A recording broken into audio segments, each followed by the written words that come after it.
Thank you. Good evening. Welcome to the Brookline School Committee meeting of August 31st, 2020. We are going to start with public comment. Is that okay, Robin? You start there. So the first people up are Acacia Landfield and her two sons, Liam and Nathan. Are they there?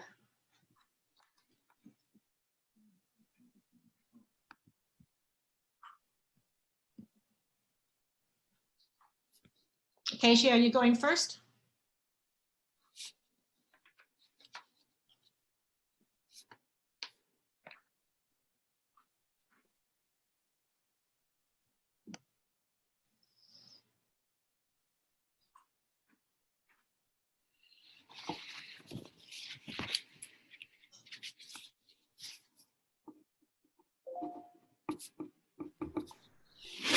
You want to switch to David, who's? Okay, we can come back to Acacia. David Combs.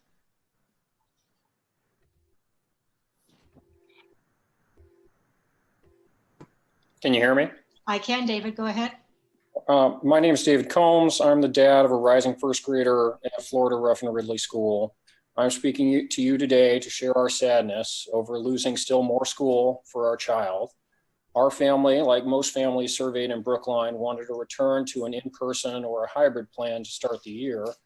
For the few days that the district's hybrid plan was released, we felt that our trust in the district had been honored. We were devastated when that plan was rolled back. Today, 2.5 weeks from the start of school, I speak to you not knowing who my daughter's first grade teacher will be, not knowing who her classmates will be, and not knowing anything about what the learning experience will be like. This leaves me completely helpless to prepare to support my daughter to learn as she faces a repeat of this past spring. It was a spring where a girl who had loved going to school every day fought every dreary Zoom session, and where my wife and I sifted through countless lengthy emails for few worthwhile activities. Our daughter has now been out of school longer than she has attended in-person kindergarten.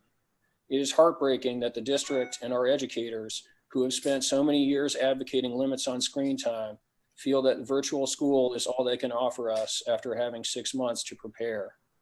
I know that some feel that safety requires virtual school. As an anesthesiologist who spent this past spring taking care of COVID-19 patients, I disagree. Masks and hand washing have kept my family and my colleagues safe. These simple tools, which have also kept safe employees and shoppers at Trader Joe's and campers and counselors at Brookline Rec, should make our teachers feel safe enough to bring kids back. My daughter attended a week of camp, easily kept her mask on, and was quick to learn the new normal of childhood during a pandemic. It's commendable that the district wants to install powerful air filters or mandate 6-foot distancing, but these measures go well beyond what is present in many clinics and hospitals. My work demands being within 6 feet of patients and hospital colleagues, sometimes for many hours at a time. Surgeries are done in positive pressure rooms, meaning that potential virus particles are not trapped and filtered, but instead spread to adjacent areas. School is too important, especially for our young learners, to keep shuttered while liquor stores, gyms, and restaurants are open. Our community and our statewide transmission rates are exceedingly low. We are needlessly sacrificing our children's future. Please listen to the majority of Brookline parents and open our schools. If you won't, then please give us firm criteria for schools to open so we can understand what our year will look like. Please let my daughter love school again. Thank you. Thank you, David. Jeff Feldgoys. Jeff is not on yet, but we could try Acacia again. Okay, let's try Acacia.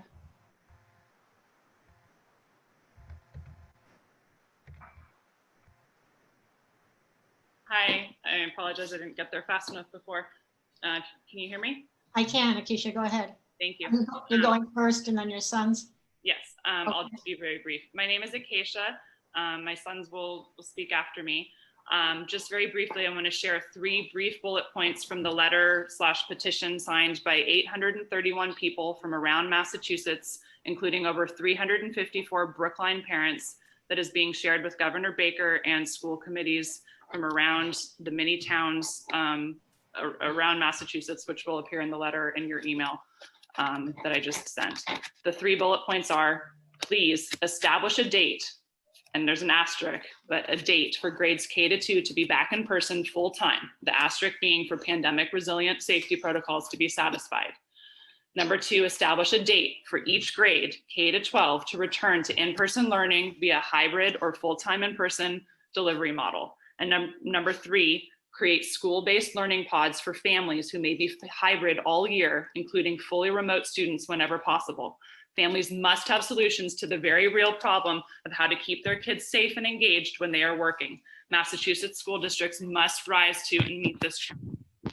And then, sorry, number 4 was the task force, which we have written to you about before. And I'm going to turn it over to Liam. Good evening. My name is Liam, and I'm in first grade. I want to talk tonight because I want to say to everyone that I'm worried that we can't go back to school because then the kids won't be able to learn and work hard so they learn how to be scientists and people that help others, like ambulance people and also firemen, and the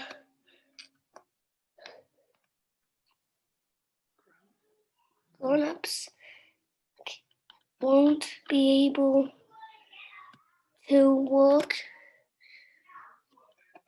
and help the family. And this is Nathan. Thank you, Liam. Nathan, it's your turn. There are people working very hard to make our schools safe.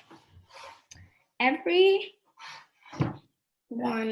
should wear masks if they're outside of their houses, and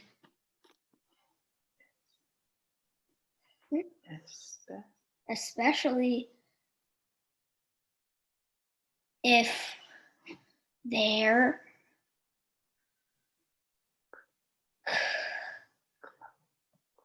close to other people. I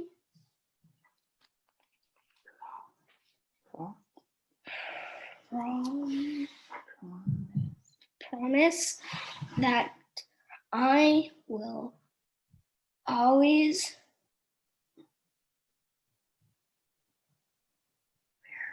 wear mask,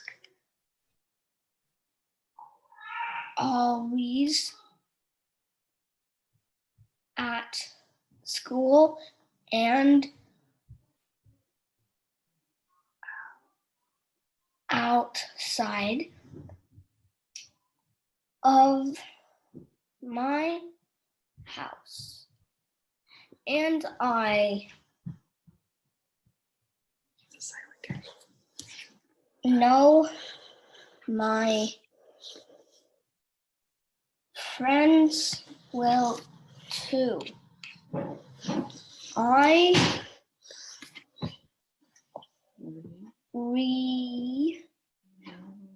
really want to see my friends and my teacher, and I really want to go back to school very, very, very soon. Thank you. Thank you, Nathan. I appreciate it. Is Jeff on now? Robin? Yes, hi, Jeff. Oh, hi.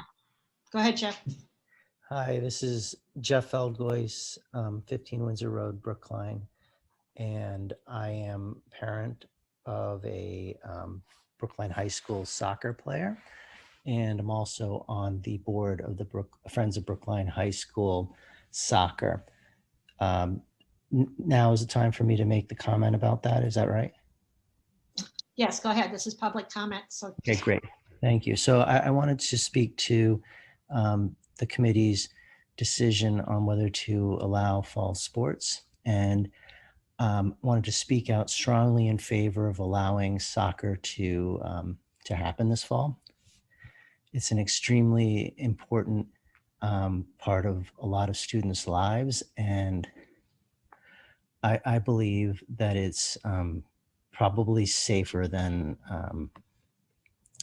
a lot of other indoor activities. So just strongly urging the school committee to support this and allow the kids to play. As a parent, I'm prepared to do whatever is necessary to help make that happen, whether it's driving my son to games or doing whatever else to help keep the kids safe. So again, please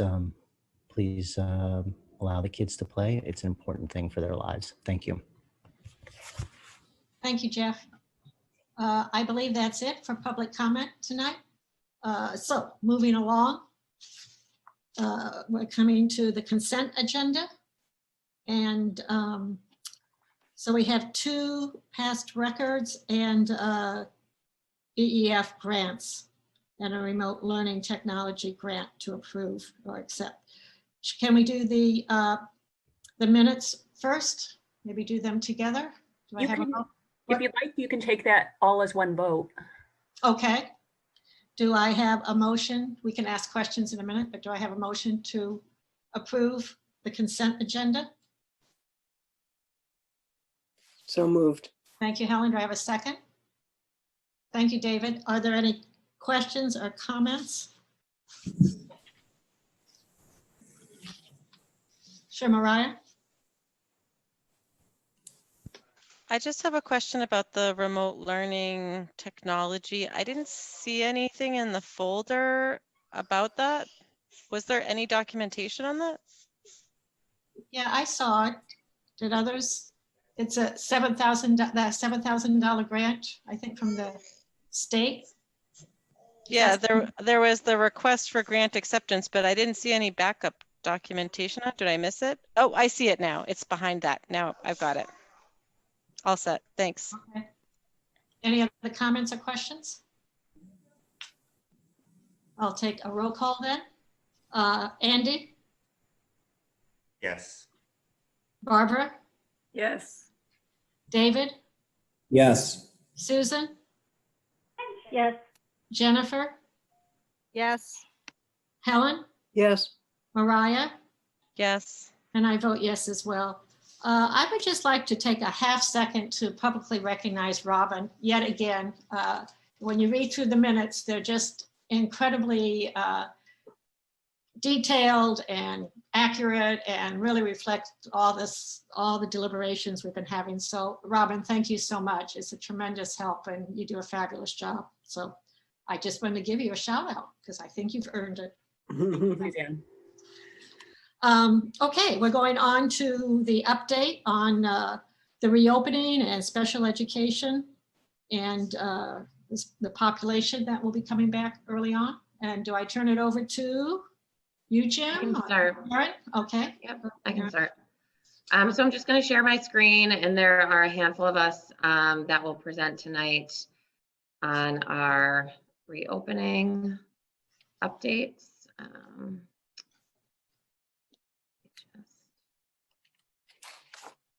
Can everyone, oh, sorry about that.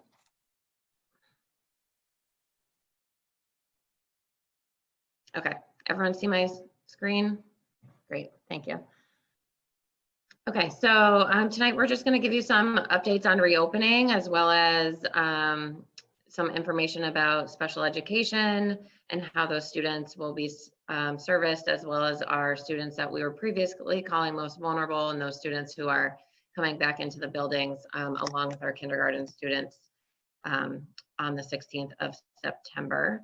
As a reminder to the public, all of our presentations can be accessed on our website using this link. So if you also go directly to our homepage, there's a big banner on the front that says reopening, and you can click there as well, and you can find this presentation right there.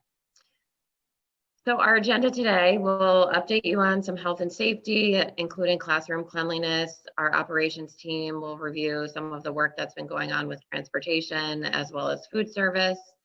We'll talk a little bit about our enrollment in not only the full K-12 or BEEP to 12 enrollment, but also enrollment in our remote learning only models, which are the Remote Learning Academy as well as a high school model. And we'll talk additionally about staffing and potential additional staffing that might be needed because of these models. We'll go through our academics and curriculum, including some more information about the Remote Learning Academy at the K-8 level and at the high school level. And then Casey and her team will talk about special education, provide you an update similar to what was provided last week at the CPAC forum, and discuss our most vulnerable population, which it was requested that we spend a little bit more time on and defining. So first, I just want to review that we have committed $1.6 million to building modifications, personal protective equipment, so PPE, furniture, cleaning supplies for school buildings and classrooms. The health department has also created guidelines for health and safety for individuals and while they're in their buildings. Staff will receive training from school nurses during one of the 10 days of our professional development that begins tomorrow. Families will also receive communication from our health department at some time within the next week. And information for families is also always available on the website of the health department and the nurses, and that link is shared right there. School safety protocols for each building will also be reviewed by the health department. So right now, school leaders are creating those protocols, meaning, how should families and staff enter the building? How should they exit? What does lunch look like? How many students should be in the hallway at a time? What is the bathroom protocols? So all of those will be created or are being created by our school leaders, and then will be reviewed by members of our health team. We've started delivering signage to school buildings that will sort of identify, again, how to wear a mask, reminder to be 6 feet socially distanced, markings on the floor for which way students and staff should be walking, those types of things. And again, those are already being delivered to our school buildings this week. Additionally, school buildings will be closed to all visitors. So those are signs that we also have created and will place upon the entry of the door. We're saying that visitors, including families, will only be let into the buildings if approved by a school nurse or a school administrator. And then we've also have the health attestations forms published. Those are for staff and for families to complete for students. Again, that's recognizing that every day you are going to attest that you do not have any COVID symptoms when you come into the building, either as a staff or a student. Erin, before you go to the next slide, I just want to clarify from the first bullet that it's the district's health services and not the town health department. Just don't want folks to get confused.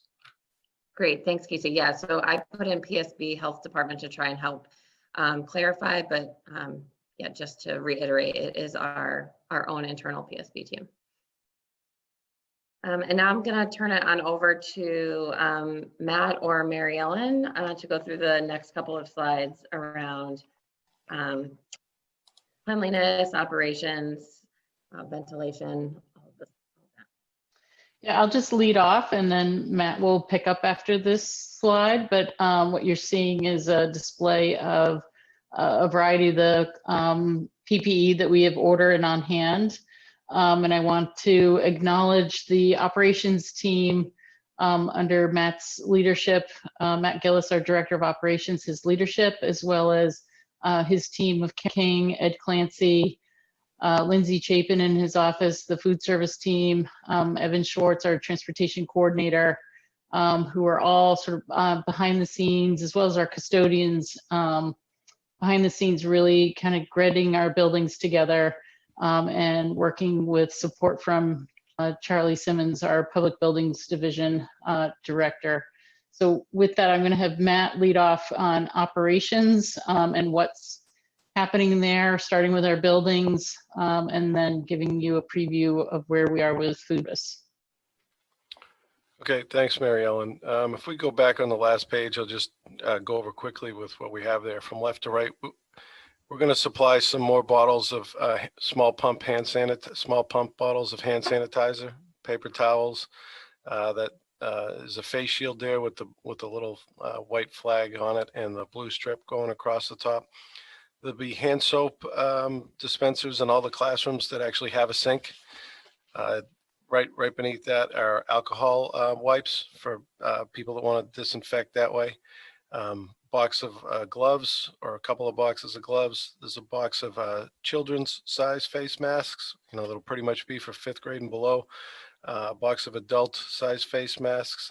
Some safety glasses if people don't want to wear the face shield, because it can be a little bit uncomfortable when you move around at times. A gallon of hand sanitizer. And 2 cleaning products. The yellow bottle is QT Plus. That is a cleaning product and disinfectant. And we don't recommend that be used, when children are in the room. And another bottle of Suprox, which is a peroxide-based cleaner. It's a neutral cleaner. It's very mild. It's Green Seal certified. So even if people forgot to use PPE while using it, it's about as low risk as it gets. Every manufacturer recommends PPE, personal protective equipment, when using cleaning products. So I think everybody's probably taken a Lysol wipe or a Clorox wipe right out of the container and then wiped it on a surface to wipe it down. Well, the manufacturer's directions would say you should put on gloves and goggles and wipe the surface and let it stay wet for 4 to 10 minutes before you did anything with it. So those types of things, we're trying to be more consistent about what we provide so that we don't have a variety of different things in the classrooms, although we appreciate all the help we got from parents and families and materials that were brought in last year during the school year and prior years. But we can consistently supply this and know that it's not going to mix poorly with anything else, and the cleaning will wipe away about 99% of the germs, and disinfecting, if staff want to do that or feel the need to do that in the interim before it's done at the end of each and every day, that'll be there. So that's just what's going to be in all of our classrooms. We can go to the next slide. So operations, building ventilation. So one of the other ways that we're looking to enhance safety and provide another layer of protection from the virus is looking into the building ventilation systems and how much fresh air we're taking in and what the air change rate is in the rooms. So nearly all the beep and K spaces have been assessed or tested. And by assessed, in some instances, there is no fresh air being brought in certain spaces because it's naturally ventilated. So we know we're just going to be adding portables to there. Other spaces where we are bringing in air, we tested to see how much was coming in and also try to determine whether or not it's all outside air or if it's a mixed air.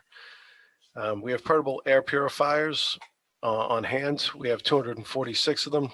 Many of them have already been distributed to the kindergarten classrooms and the beep rooms to bring up the air quality in those buildings.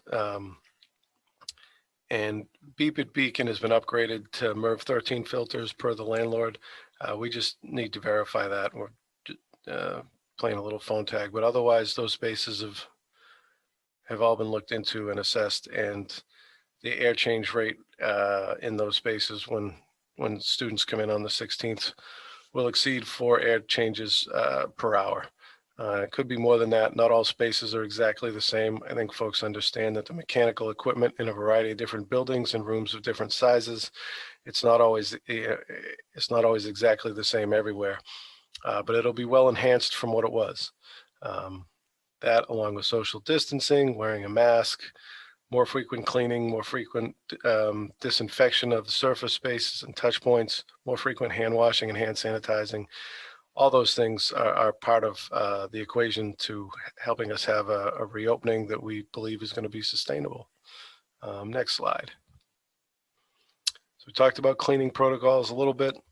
The multi-stall bathrooms are normally not cleaned until the end of a school day, but it's a school, so every once in a while there are accidents or mistakes, or custodian gets called that has to go clean something up. But we're just going to schedule that the variety of the multi-stall bathrooms will get cleaned at some point in the middle third of the day. So in case we do have to go back and track who went where, we can see who was in the bathroom when, and whether or not other people might possibly need to be quarantined while we're awaiting some answers. Desks and common touch points will be sprayed at the end of every day with an electrostatic gun and a disinfectant after the buildings are closed. It's sprays a mist that's electronically charged and sort of quickly bonds and wraps around the surfaces, and that helps disinfect, and that's allowed to air dry. And then teachers and staff will be provided with the spray bottles that I showed you before, so that if they want to clean when the students are in the area, like before or after lunch, or if they feel the need to disinfect, they could do that with the disinfectant or potentially the alcohol wipes. There are other alcohol wipes that are in containers, not just the individual wrapped packets, that would also be available in some areas. Next slide. So transportation. Right now we're planning to operate one bus for the kindergarten students. We're going to have 7 kindergarten students who would be eligible to ride the bus. That's a big difference from where we would normally be with 6 buses on the road, 2 for high school and 4 across the district. We'll add an additional bus when we move to more in-person learning for grades 1 and 2, 32 students.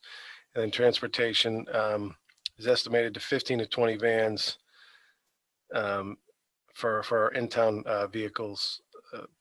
And we're awaiting finalization on that, as to where the kids live, what time the programs start, who's actually coming to school, as well as seating limitations on both the vans and the buses. Due to social distancing, even in vehicles, we're going to have fewer riders per vehicle than we've had in the past. Next slide. Food services. So we still plan to provide breakfast and lunch to our in-person students, and students are going to have to eat lunch in their classrooms. That's the plan at this point, and we've managed this process before. Delivering lunch to classrooms, cleaning up after lunch, and making sure that the space is safe both after lunch. We're going to offer lunch and breakfast for days when school's in session to remote learners. This is a change from where we are this summer. That's the change in the federal program that starts when you go back to school. So we won't be able to offer meals 7 days a week like we had during the shutdown. And the delivery locations are expected to remain the same as the summer program. They seem to work pretty well. So that's where we are with food service at this point in time. I think that's my last slide. Thanks, Matt. So I'm going to talk a little bit about our preliminary enrollment. As always, enrollment is tentative, should be used for planning only. We are getting changes to our enrollment every single day, whether that's new registrations or withdrawals or homeschool applications, or families that are asking to switch from the remote plus option to the remote learning only option. So again, that's changing daily, but the latest numbers that we have in terms of our total enrollment, so that's regardless of learning model, K-8, just under 5,000 students, BHS, just under 2,100 students, If we include our BEEP students in that total, we are just over 7,000 students in our total population, which is a change from the almost 8,000 students that we did have enrolled last year during our, at the time of our October 1 submission to the Department of Education. In terms of withdrawals, so I just captured the month of August, specifically because that's when we started identifying our, more details around our plan. So you can see the numbers there for K-8 and the high school comes to a total of 264 students withdrawing. Within those withdrawals are our homeschool students. So these are students who have sent in their applications and those have been reviewed. 16 students at the K-8 level and 2 students at the high school for a total of 18 students. And then finally, you can see our remote learning only, or families who chose our remote learning only option. So that's the Remote Learning Academy for the K-8 level, and then the remote only option at the high school for a total of 961 of our students. A couple of points underneath the table in the bullets, 462 students enrolled in kindergarten as of this morning, which is, you all know, a decrease in the numbers that we normally see for kindergarten. At the beginning of the school year, we're closer to the 550, sometimes 600 number for our K enrollment. So that is a decrease than the previous years. And then in terms of our withdrawal range from K-8, so 20 to 37 students by grade level, it's really dispersed across all of our schools. So when I say 20 to 37, I mean, potentially it's 20 students dispersed across our 8 schools at grade 3, for example. 37 students, that 37 number is actually the kindergarten number. So 37 students across the district in our K-8 schools withdrew at the kindergarten. So those were students who registered, went through our registration and enrollment process, and then decided to withdraw at some point in August. Similarly, at the high school, the range by grade level is 2 to 15 students, so much lower than at the K-8 level. So now I'm going to talk a little bit about our tentative staffing additions. At the K-8 level, we talked a little bit about this the last time we met, and talking through some of this information with our principals. Again, asking them to go back and look at their enrollment and think about what the spacing looks like specifically in their kindergarten classrooms and how many students they could fit in their classrooms with the appropriate amount of space.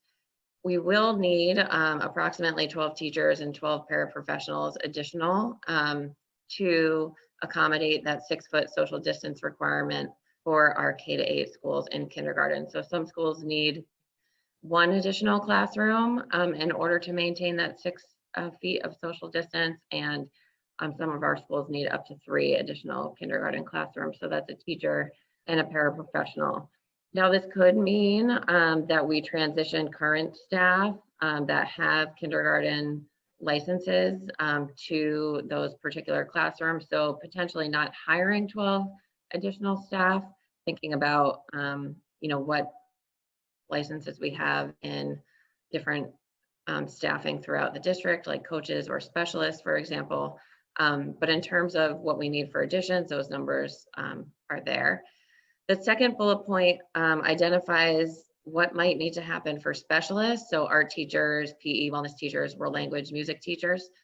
So when we add an additional section to a kindergarten class, that's potentially an additional course or additional section for our specialist teachers, which would put an additional course on their class load, which might not fit within their schedule during the day. And so rethinking those schedules is something that might need to happen. Hiring new specialists is something that might need to happen. So these are just items that we're thinking about in terms of our staffing model as our enrollment has finalized and we think about what staffing we need at the K-8 level. And then in terms of our remote only schools, so our remote learning academy and the VHS model, that's really still being determined. Based on our enrollment numbers, there's really not enough of a dip in enrollment at the K-8 school, homeschool, to warrant a section drop. Meaning, if your school, let's take the Lawrence School, for example, say they have 4 grade 4 classes, the withdrawals from Lawrence School are not enough to warrant those 4 sections to drop down to 3. So we couldn't pull that 4th teacher from the Lawrence School into the remote learning academy, for example, because that teacher is still needed in that 4th section at the Lawrence School.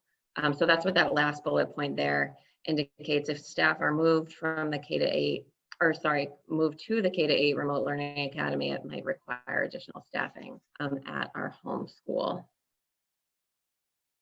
I think is Hal on the call or on the? Yes, I am.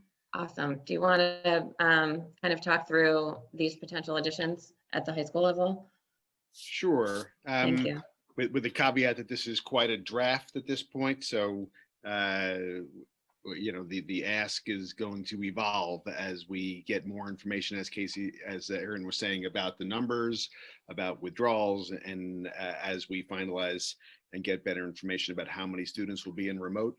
I think overall, what I might say is that, you know, we recognize that in our student support area especially is where we know we're going to need more staff, students in certain specialized programs, students in learning centers, students in tutorial. What we really came to recognize, and especially after looking at the data from the spring and seeing students who struggled across all areas, was that the model that we've been using successfully for years doesn't work at the numbers that we had, that it's too much for any given person to support the numbers that they had. And so we have to increase the number of tutorial teachers, learning center teachers, in order to enable us to have the right ratio.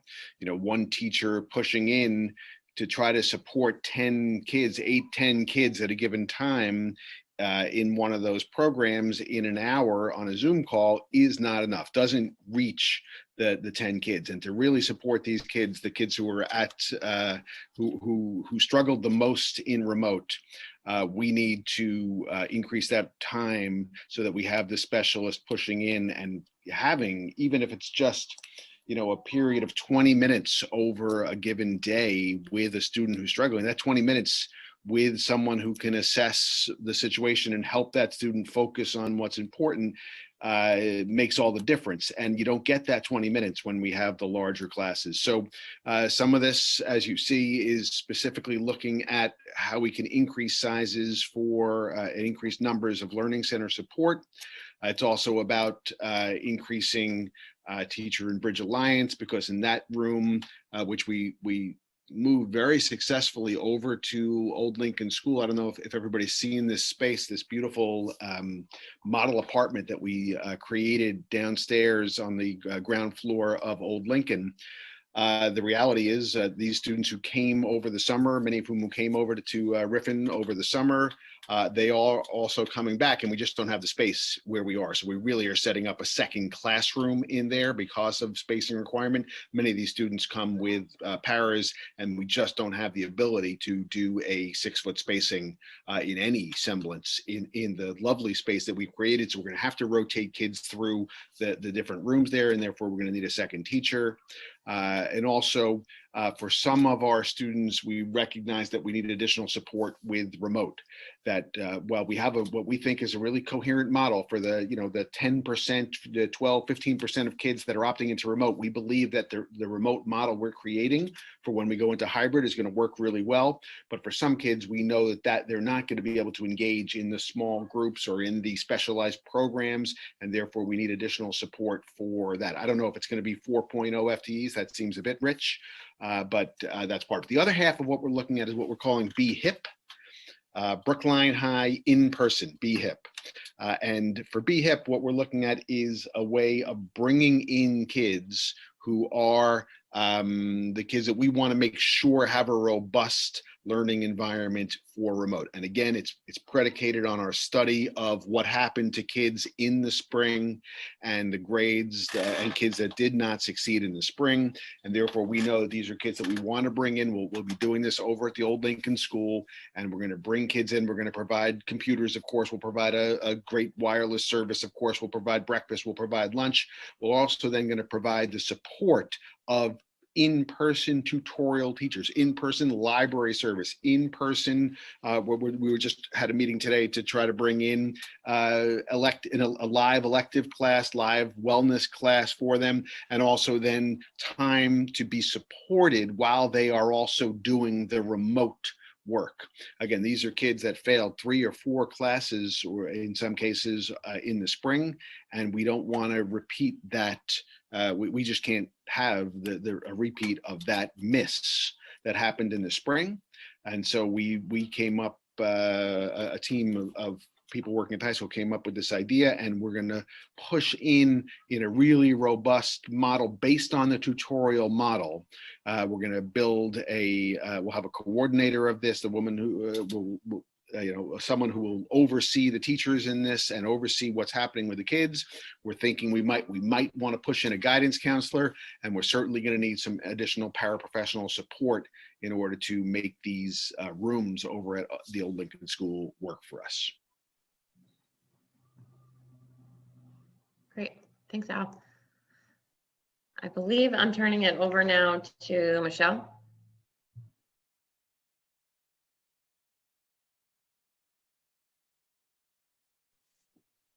Okay. So our teachers are returning tomorrow, and we have a 10-day PD plan that is in place to support teachers in being ready to implement their safety guidelines for in-person teaching. And that will include teachers coming to the building and practicing the same protocols that we are asking students to do. We are having the curriculum coordinators work with our content teachers to come to agreement on the curriculum, as Jim has mentioned several times, and that will provide consistent, accessible, and equitable education for all of our students. We need our teachers to be preparing for classrooms that are going to be in person, especially at our kindergarten and BEEP level. We have several sessions for teachers to attend in the next 10 days that will be focused on the social emotional needs of our learners coming back after having been home from school since March. We want to also make sure that students are prepared with materials for their learning, and that will include the preparation of the technology to support the remote learners and the in-class learners. Could you go to the next slide? So during those 10 days, we are also going to have a curriculum materials distribution. So our current coordinators are looking at the materials that are very specific to each content area and gathering materials that they will use to create kits. And the kits will be distributed to students at the end of the 10-day period. Technology, we have K-8. Our Chromebooks are being prepped for distribution to students, and those will be designated pickup times. And that same time, that's when students will also receive their curriculum materials. At the high school level, Chromebooks will be available to students who need to use a district device. Those pickups will be assigned. Parents and families will soon be receiving information so that they can identify whether they need a district device or not. I'm going to pass it over to Meg so that she can talk more about the Remote Learning Academy. Thanks, Michelle. So I guess I get to read the first slide. I am going to be leading the Remote Learning Academy. I'm currently the Senior Director of Programs in the Office of Teaching and Learning. I'm also a certified principal, and I've had over 30 years of experience in education. And I'm very excited about this opportunity. The goals of the K-8 Remote Learning Academy are really to serve as a temporary K-8 school for our students and families who want to access their learning remotely.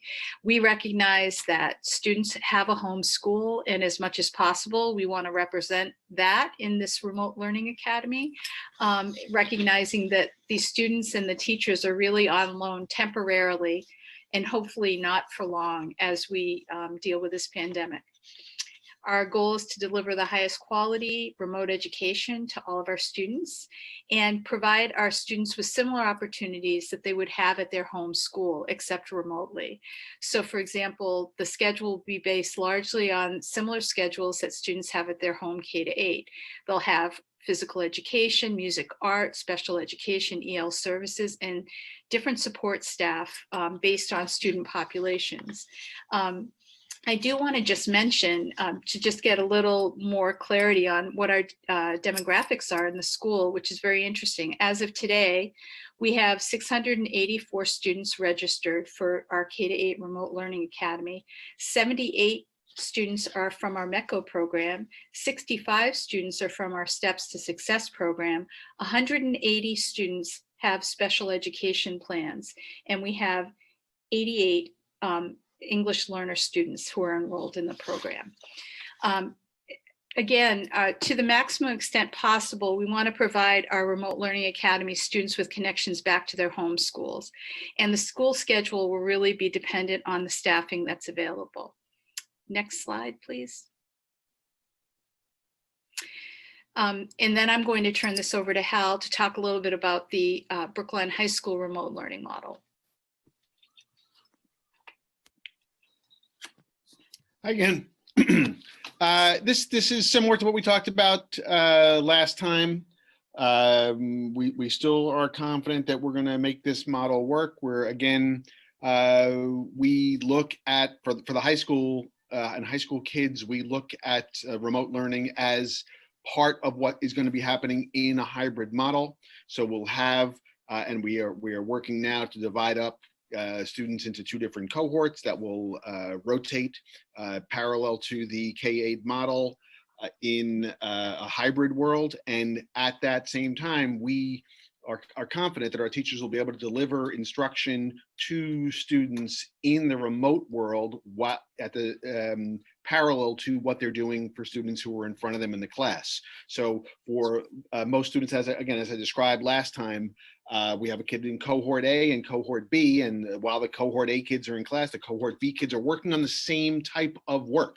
The lessons are this, it's not exactly the same lesson, but they're learning the same things so that we're not duplicating lessons. We don't have the same lesson being taught twice. It's one lesson, it's one objective being led by a teacher for that cohort A that's in front of you and the cohort B that's home. And the fully remote students are what we would call cohort C, and they are going to be in that fully remote model, both on the beginning of the week cohort and the end of the week cohort. They might need a little bit more push-in time. They may need more time on the Wednesday, where we'll have a longer series of support blocks. But we believe that in the high school model, this will work well for the 10 to 15% of students who choose the fully remote model, if indeed we come to that in a hybrid environment.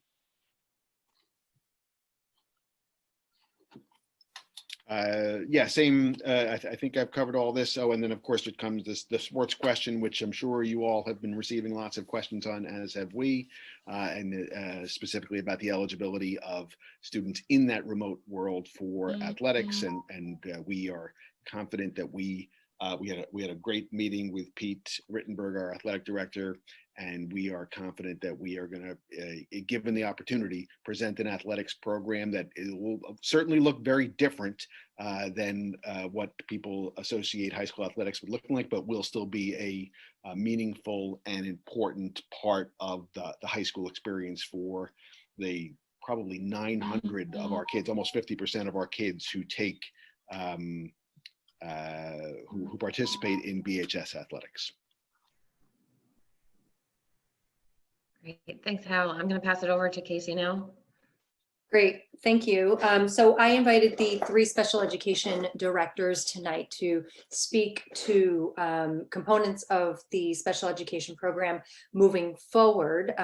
Those who they've been working more closely with the staff, and so I've asked them to be available tonight, not only to present, but to answer any questions that any of the committee members may have. So I'm going to kick it off to Nadine Mall, Melissa Devine, and Wendy Ryder. Next slide, please.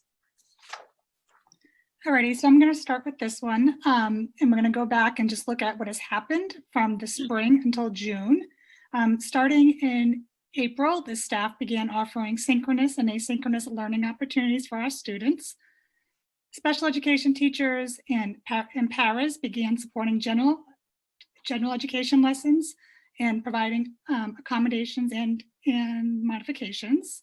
We began holding annual review meetings in the spring via Zoom, and we held some initial and reevaluation meetings, the ones that we already had completed or we were able to complete.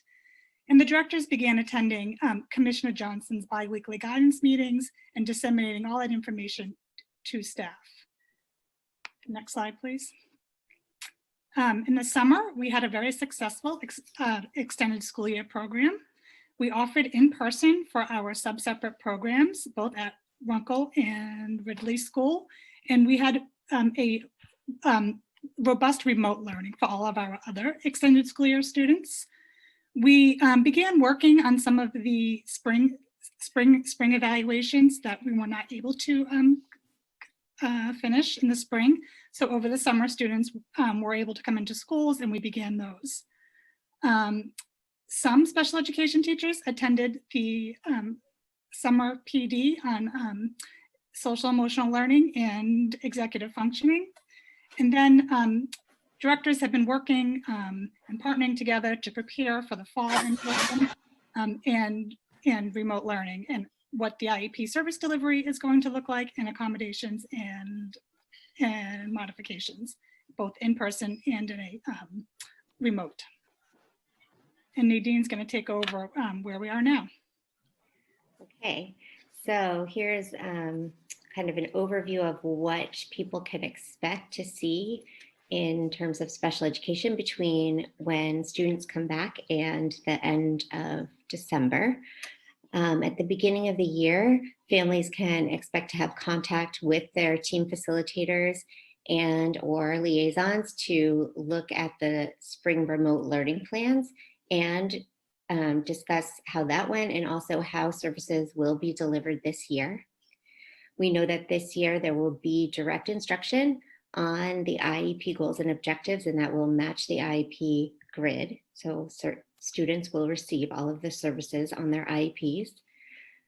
Families and students will have a structured schedule that has both in-person and remote instructional times.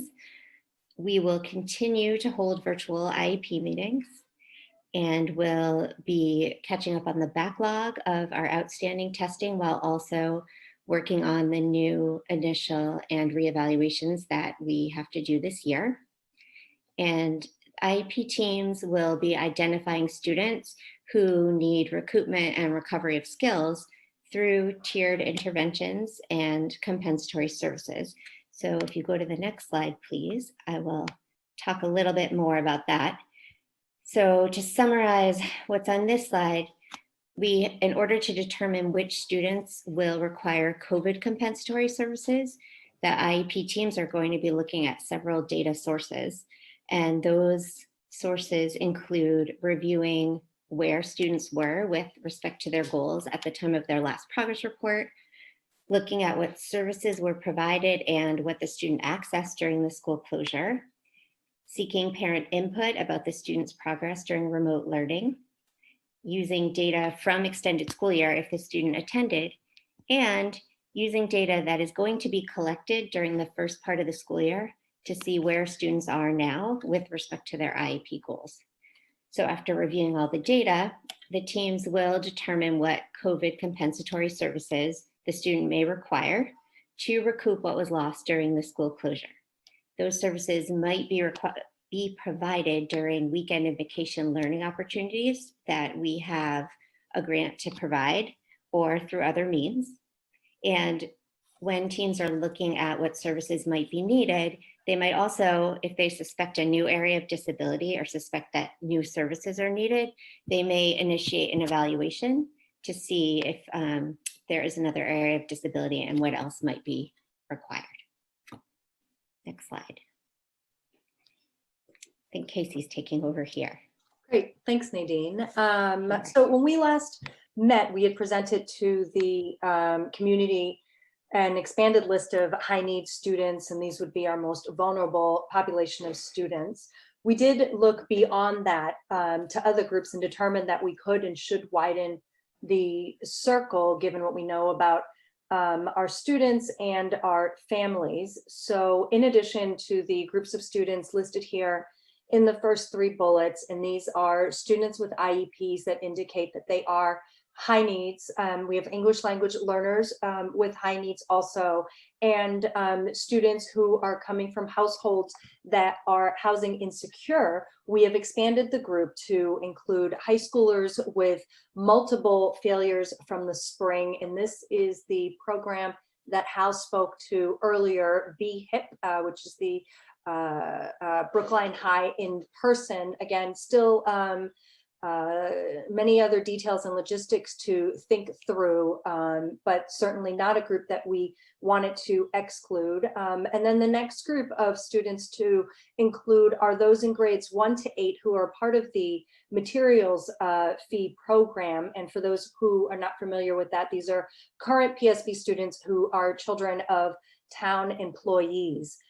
You'll see here that we list students of essential workers. So we're hoping to expand to include that group, but we'll have to see where the numbers land in terms of who accepts in the groups listed in the 4 bullets above. I want to also note that we are trying to balance the work of the operations department that's also getting classrooms ready. So certainly some balancing that needs to happen here. We are looking at staffing and scheduling too. All students in what we're now calling the first to return cohort will return to their home schools and hopefully will be taught by educators, both teachers and paras who are from their home schools. Next slide, please. And so what we're currently doing is by the end of the week, we hope to reach out to all families of students in those first 4 bullets that were listed in the previous slide. I mentioned that we do have to look at staffing and the appropriate programming for students. We did dipstick our staff to see who may be interested in working with this cohort, and the survey results do indicate that we have enough staffing interest, but again, there are impacts that we have to examine regard to scheduling and staffing too, because if we pull, let's say, a 2nd grade teacher from Lincoln, that potentially leaves a 2nd grade vacancy to teach the hybrid model, or first the remote and then the hybrid model. The last piece here speaks to the work that we're hoping to be able to do with extended day programs to provide potentially some staffing help in addition to the after school support that these programs have historically provided. Next slide, please. So these are, as of today, just some very preliminary numbers for the committee to look at. We also have district-wide leaders from special education, guidance, English language learning, steps to success, and METCO looking at this list along with principals, and I believe some guidance counselors themselves have also been looking because of the work that they did with students who are having trouble accessing from the spring. Next slide, please. So just a quick note about what this model will look like as the numbers become clearer, both from the student and the staff perspective. I did say that we have enough staff interested, but again, we have to balance that with our ability to quickly fill the vacancies left behind by the staff who are interested in serving this first to return group. But what we're imagining now is that each school will have a few multi-grade level classrooms where students will be supervised while they themselves are engaged in remote learning on devices that would be distributed by the district. We are working on confirming staff and are, again, obviously talking with extended day programming, like I mentioned in the earlier slide, because we do have a significant number of students who receive specialized services. Our hope is that the services can be provided in person. It's a goal, but also we want to be realistic that some services may have to be remote. It is dependent on staff availability to come back into the buildings. Great. So I'm just going to finish up by identifying some of our next steps. As we mentioned earlier, our school-based staff return to work tomorrow. We are currently in negotiations with the Brookline Educators Union around an MOU. We do need to complete staff and student placement, so that's for the remote plus the first to return and the remote only models for both students and staff. We obviously know where our students want to go. We need a little bit more information on which staff will be instructing those students and what the schedules will look like. And then some school committee actions. We talked a little bit about the remote only students and sports teams earlier. And then there's some additional or potential additional staffing that might need to be hired, which would have some budgetary implications moving forward. And so now we're on to our questions.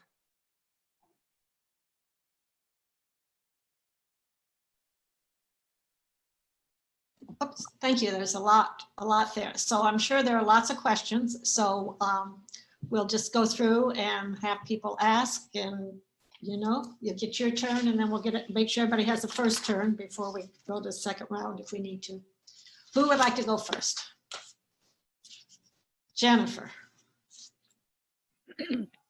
Thank you for the update. That was a lot of different pockets of information, and I sort of have my questions in the order of the presentation. So I don't know, Suzanne, are we just going to do sections? Or are we doing everything all at once? I would just do everything all at once. Just okay. Well, I actually don't have that many questions, so that'll be good. So we're off to a good start. Have we had any conversation since the last time we all met? Has there been any conversation about who will be determining definition of those contacts?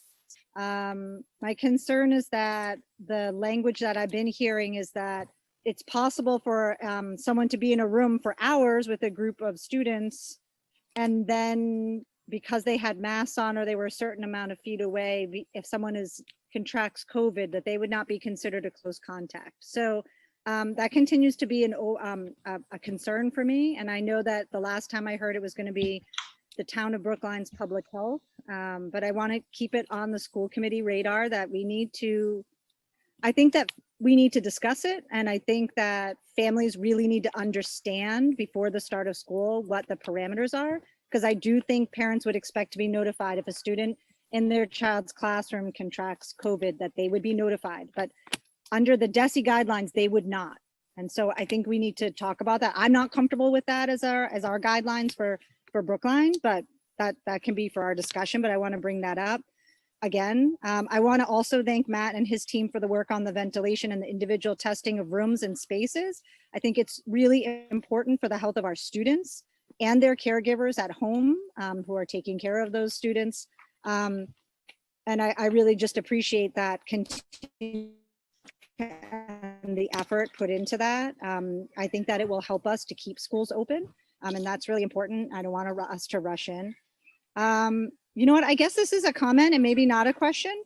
I'm concerned that that educators and staff members don't know their placements yet. I'm very concerned about that. That's super stressful, and it's hard to plan and do PD when you don't know that. So I hope we can do that quickly. That's really stressful. And I'm hoping to hear a little bit more on the multi-grade classes. Did you already say, and did I miss how many of those we think we might need to have? And then my other question, I think, is maybe for our amazing superintendent, maybe we could get some more information on the funding source for those additional staff members. And that's it. Anybody want to answer any of my questions? I think a couple of them were comments, so I apologize. I would only comment that you're right. DESE has indicated guidance on who needs to be contacted for contact tracing in the event that there is a positive result of somebody shows positive for COVID. And there is another Zoom meeting with the commissioner this week, so maybe we'll get more guidance on that. But there is no question that that's guidance, and the committee could make a different decision. But we will have to bring that forward when we as we move closer to it. Yeah. Yeah, David. Oh. Just going to say further to Jim's point, and Jim, you may know more than this, but I'm not sure that the definition of who's a close contact for contact tracing purposes necessarily drives who gets a notification that there's a case in a classroom, just like we all get strep notifications or similar notifications now, even if a case is in our child's classroom. So the two may not be the same thing here, and we probably should clarify that. Yeah, it is not the same thing, and we do need clarification all around it, because that is getting a little bit confusing. So we will have to be much more explicit about that, and we'll talk with Trish as well. She's very helpful in this area as we go forward. Erin, go ahead. Yeah, I can speak a little bit to the multi-grade level classrooms. That was something I think we originally discussed when we weren't sure about our enrollment numbers, and specifically for the K-8 remote learning academy, there are enough students in every grade level that would warrant a full grade level, meaning we wouldn't merge. I don't think we would merge grade levels together. Maybe Meg can talk a little bit more about that, but in terms of just the overall numbers, there's enough students enrolled at each grade level that would require 3 to 4 sections potentially, at least at the K-8 level for the remote academy. So can I just ask a follow-up, Erin? So the multi-grade classes, is that something we're thinking about for the hybrid in-person model, or was it? I still think our numbers are high enough that we wouldn't necessarily do that, especially with the spacing required for each of the classrooms. So for example, we're already hitting almost the maximum amount of students that could fit in a classroom at those like 12, 13 marks. So I don't know if we could merge students together, and our enrollment is still high enough in those grade levels where we wouldn't dip down a section like I was talking about earlier. I don't know if that answers your question. This is maybe.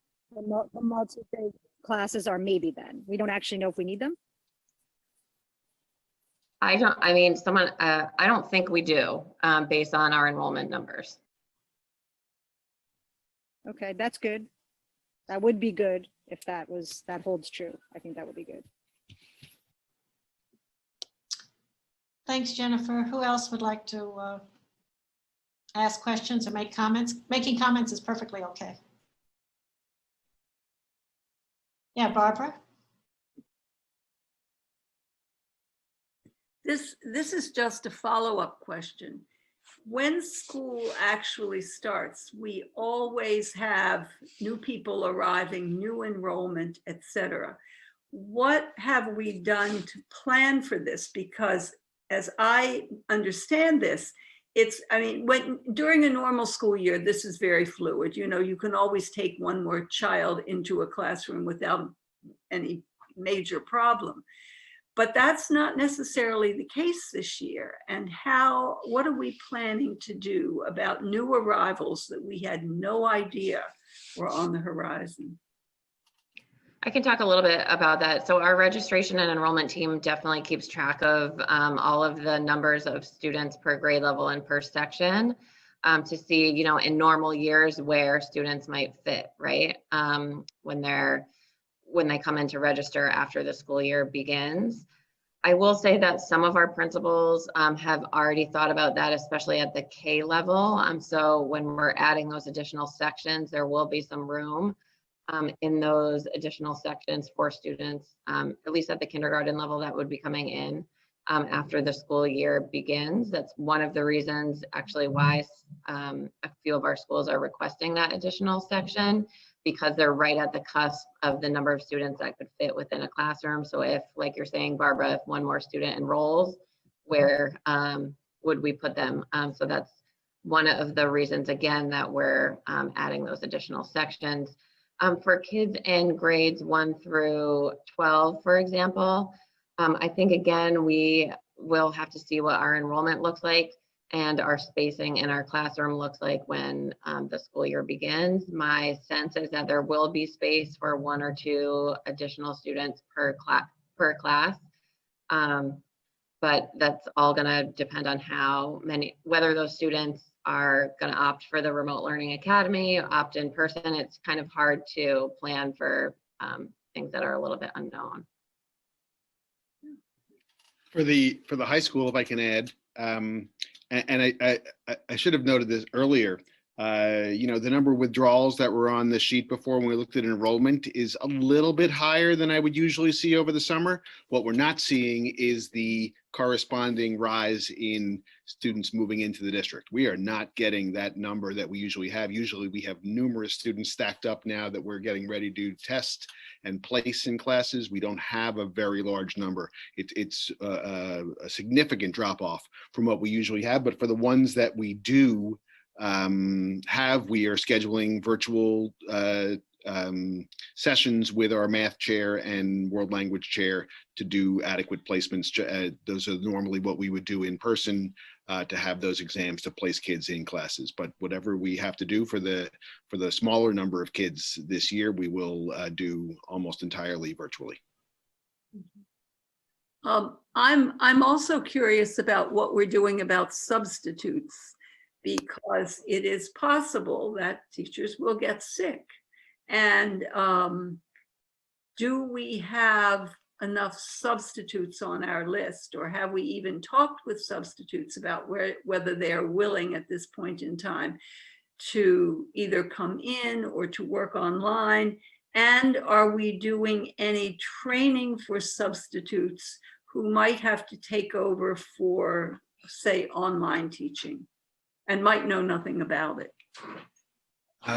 I'll respond to this one. We have had internal discussions about this. We're talking about using our substitute account to be a little creative in the hiring of substitutes by hiring permanent subs, part-time permanent subs, so there'll be multiple of those substitutes in each building. And yes, the reason we want permanent subs, if we can, is for continuity of instruction. And if those substitutes are part of the building on a regular basis, they will engage in the training and will become part of the staff in essence.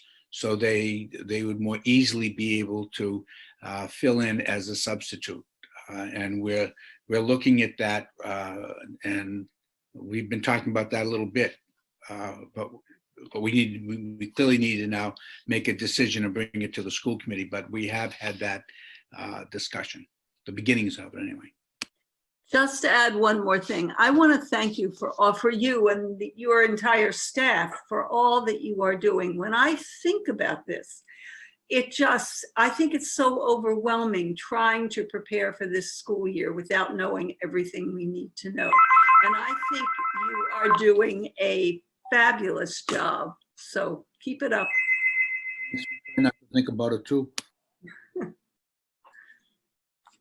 Helen, go ahead. I agree with Barbara. I thank you all for all the hard work and the hours. I know this is immense amount of hours put into this and to make it work. I had a couple of questions, just sort of technical ones. The Chromebooks, are they for all K-8 students or just for those who need it? It wasn't clear, whoever presented that. They're for all K-8 students, and they'll be distributed at the K-8 schools, hopefully when students come to pick up their materials. And the reason we have enough, I assume, to do that. More than Okay. We do. We have enough for all. Okay, terrific. That was one. So now we're 1-to-1 for every kid, right? Is that in terms of technology? And there was one other question I had that, of course, right now with regards to the students who are returning, we have substantially separate programs or programs that are geared for a certain group of students, such as the lab program, such as the what are the ones at the high school, Excel and Bright. Are those programs going to continue to be, are they going to be in person? And are they going to continue, obviously, hopefully, with the staff that have been running them? Is that the plan, or what is the plan? Maybe that's the Yeah. question. Thanks, Helen. So I'll let the director speak specifically to the specialized programs, both at the K-8s and at the high school. I can jump in about the K-8. So the programs that are substantially separate, meaning that students are not in the classroom with their general ed peers most of the day, those are slated to be in person, and they are continuing with their staff. Programs such as the lab program and the TLC are really inclusion-based programs. So those students are not necessarily those who are slated to be in person, but the plan is for those students to still have those programs with their staff, whether they're in school or remote, because it's those things that make those programs whole. But they're not going to be in, at present, they're not planning, you're not planning to have those programs. I think some students within those programs may be among the students that are higher needs, but the program itself, it's not like a blanket statement that they'll be there, because they're inclusion based. So some students' level of need is not as high as others. Speak to the high school programs? The Bright and yeah. Yeah, so at the high school, all of our separate programs, because we are the Ks are feeder schools into the high school. We have a large continuum of programs from severe to moderate. So all of our separate programs will be in person. And some might be a hybrid model and some might be full days. And those that are specialized programs where some students are high needs and others are most vulnerable because they weren't able to access remote learning in the spring due to their disability, will also be included in a hybrid model. So we are planning on having most of our specialized programs at Old Lincoln School in the fall. And that's because, why not at the high school? Oh, the places where they usually are. So right now, Old Lincoln School has been certified and documented as having the best ventilation and airflow. And it also helps to just make sure that we can manage nursing, custodian work. It's just an efficient way of doing it. And yes, if we do go hybrid, then some of those programs will move back to 115 Greeno. Okay. And the Bright, and also the Bright program aren't necessarily kids with IEPs, but are kids that have substantial issues. Is the plan for them to be in person, or?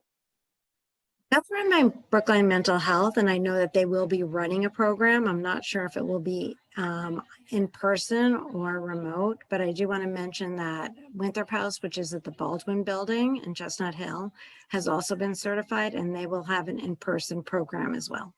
Okay.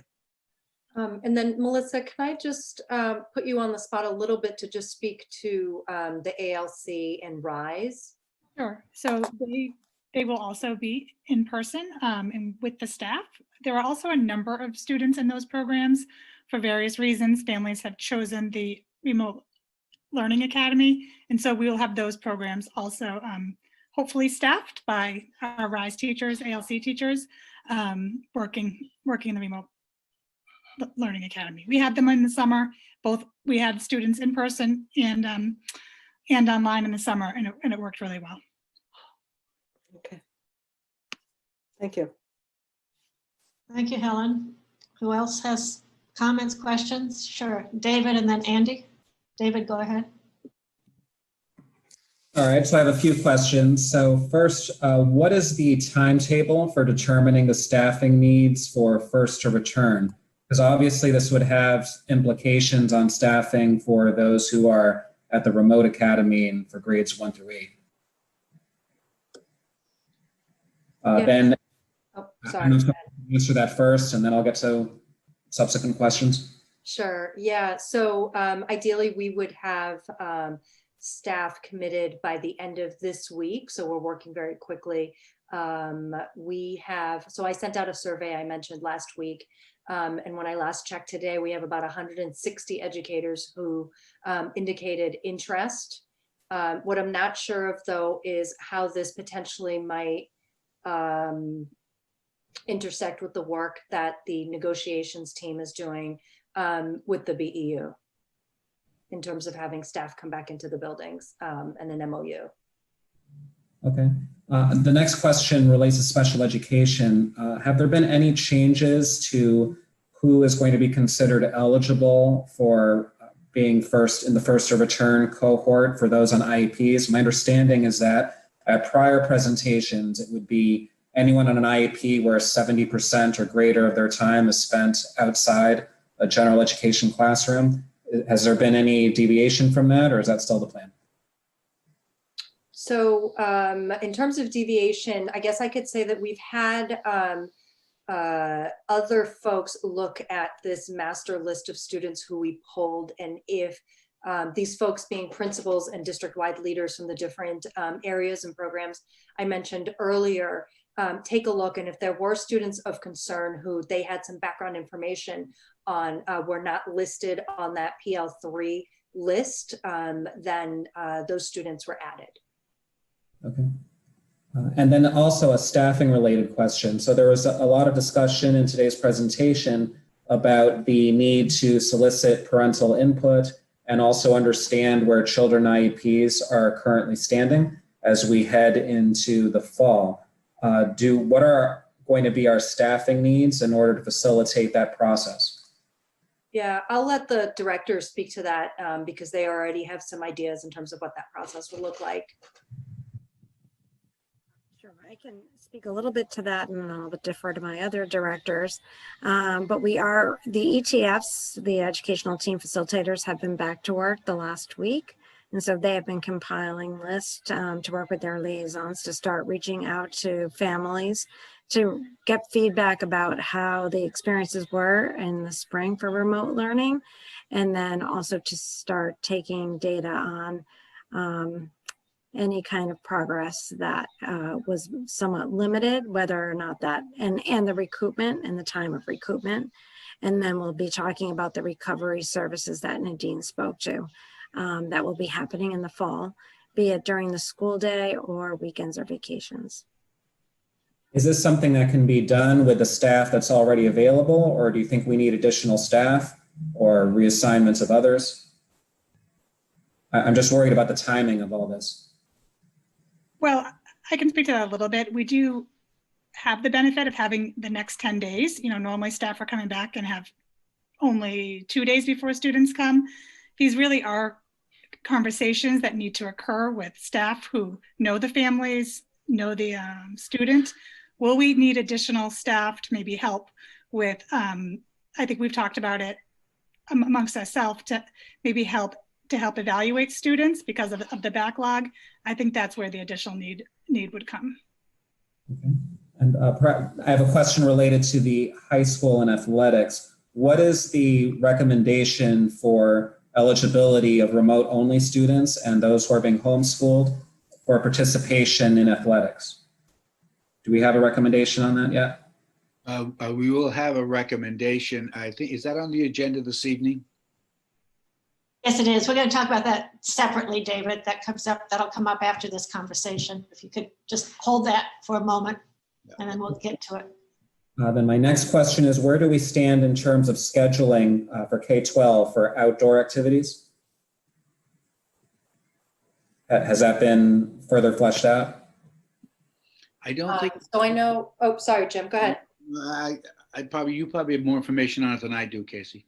Sure. So I know that the principals are in the process of scheduling the tent time right now. I know that, for example, the Ridley has, I believe, and don't quote me, but Jem Buller has scheduled about 30 minutes per class per week of tent time. So they're working on it. Okay. And then my last question, I promise. When will there be a determination made on whether parents who are essential workers can send their children to the first to return group? Yeah, that's a great question. So we're hoping to have families notified and hopefully get them to respond by Friday, if not next Monday. And I would say we are hoping for a quick turnaround after that. Although as I'm talking, I think we may send out questions for families, because those families would have to self-identify. We don't have a mechanism, correct me if I'm wrong, Erin, to filter by parent occupation. So we would need to put a survey out there for families to respond to. And even then, I think we would have to list out preferences. So a preference would be to bring back students of a caregiver who's an essential worker, who's a single caregiver in the household. And we'd have to come up with potentially other preferences. I met with Helen and Mariah, who also gave some suggestions for that too, with regard to that. Thanks, David. Andy? Yeah, thanks. I have a couple of questions about special education. So the first one has to do with these IEP teams that will be convening to look at whether there are new or additional services are needed, or to look at recovery and compensatory services. I guess as a caregiver, I'd be wondering, like, how much initiative are families supposed to be taking here? Like, you know, should families be reaching out themselves and trying to push this along, or can everybody actually expect to be contacted very soon by a liaison, like who has the power to convene one of these teams and get things moving? So that's my first question, right? How much initiative should caregivers be taking? And my second has to do with like providing accommodations in a remote learning context. So obviously, like, these things have to be determined on a case-by-case basis, just how the accommodations in the IEP are gonna be handled.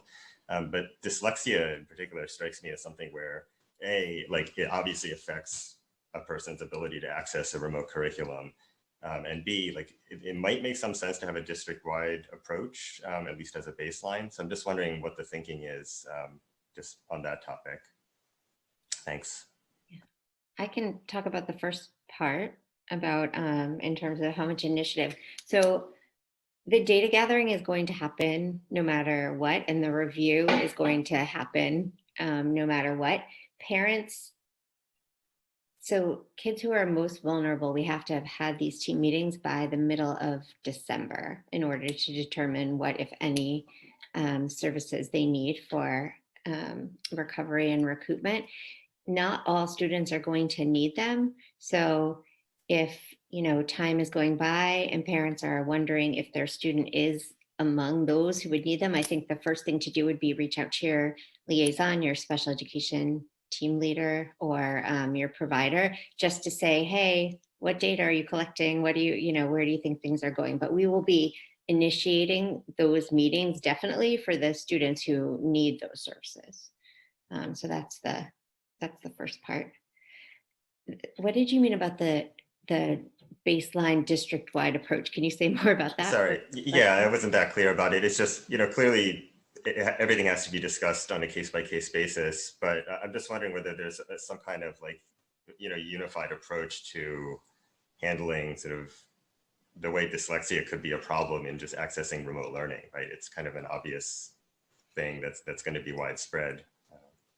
Yeah, I think that we're going to have to really, like you said, look case by case, but there's a lot of technology help that's out there and programs that the district has access to for students to be able to access their grade level text and read with it, but not have to read it on their own, be able to listen to it, to get summaries of it, things of that nature. So we're going to have to use a lot of assistive tech to help us so that they can get the content while also delivering the services they need to bolster their reading skills. I want to add to, Andy, to your question specific about to students with dyslexia. So we have already started our year-long consultations with the Landmark School, which is a specialized school, for those who don't know, for students with dyslexia. And I would say at this point is probably a world-renowned school. Brookline has had a great history of a partnership with consultants from Landmark. They help us run the lab program at Driscoll. And what my department has done this year has set aside a significant portion of our contract to advise, guide, and potentially train staffs at each of the schools, not just with lab at Driscoll, on best practices in a remote setting. They, I think, are at the forefront of this, having done this since March. So we're hoping to bring them in more so, but in terms of what that looks like, still needs to be determined. Thank you. The only thing to add to that, Andy, is that the lab program did run in the extended school year program in a remote model, and the teacher did have a lot of success running or in Gillingham groups. And we're having teachers speak with each other. I know there was a professional development this summer where that was also focused on. Just to add, at the high school, we've used Landmark in a number of different ways, not just for professional development and trainings, but also embedded in the classroom, where our Landmark consultant has gone into classrooms with our coordinators and done observations and then provided feedback for co-teachers, so that they've already been trained in implementing many Landmark strategies for dyslexia within all content areas: science, social studies, math, and English. Okay, thank you. Mariah or Susan?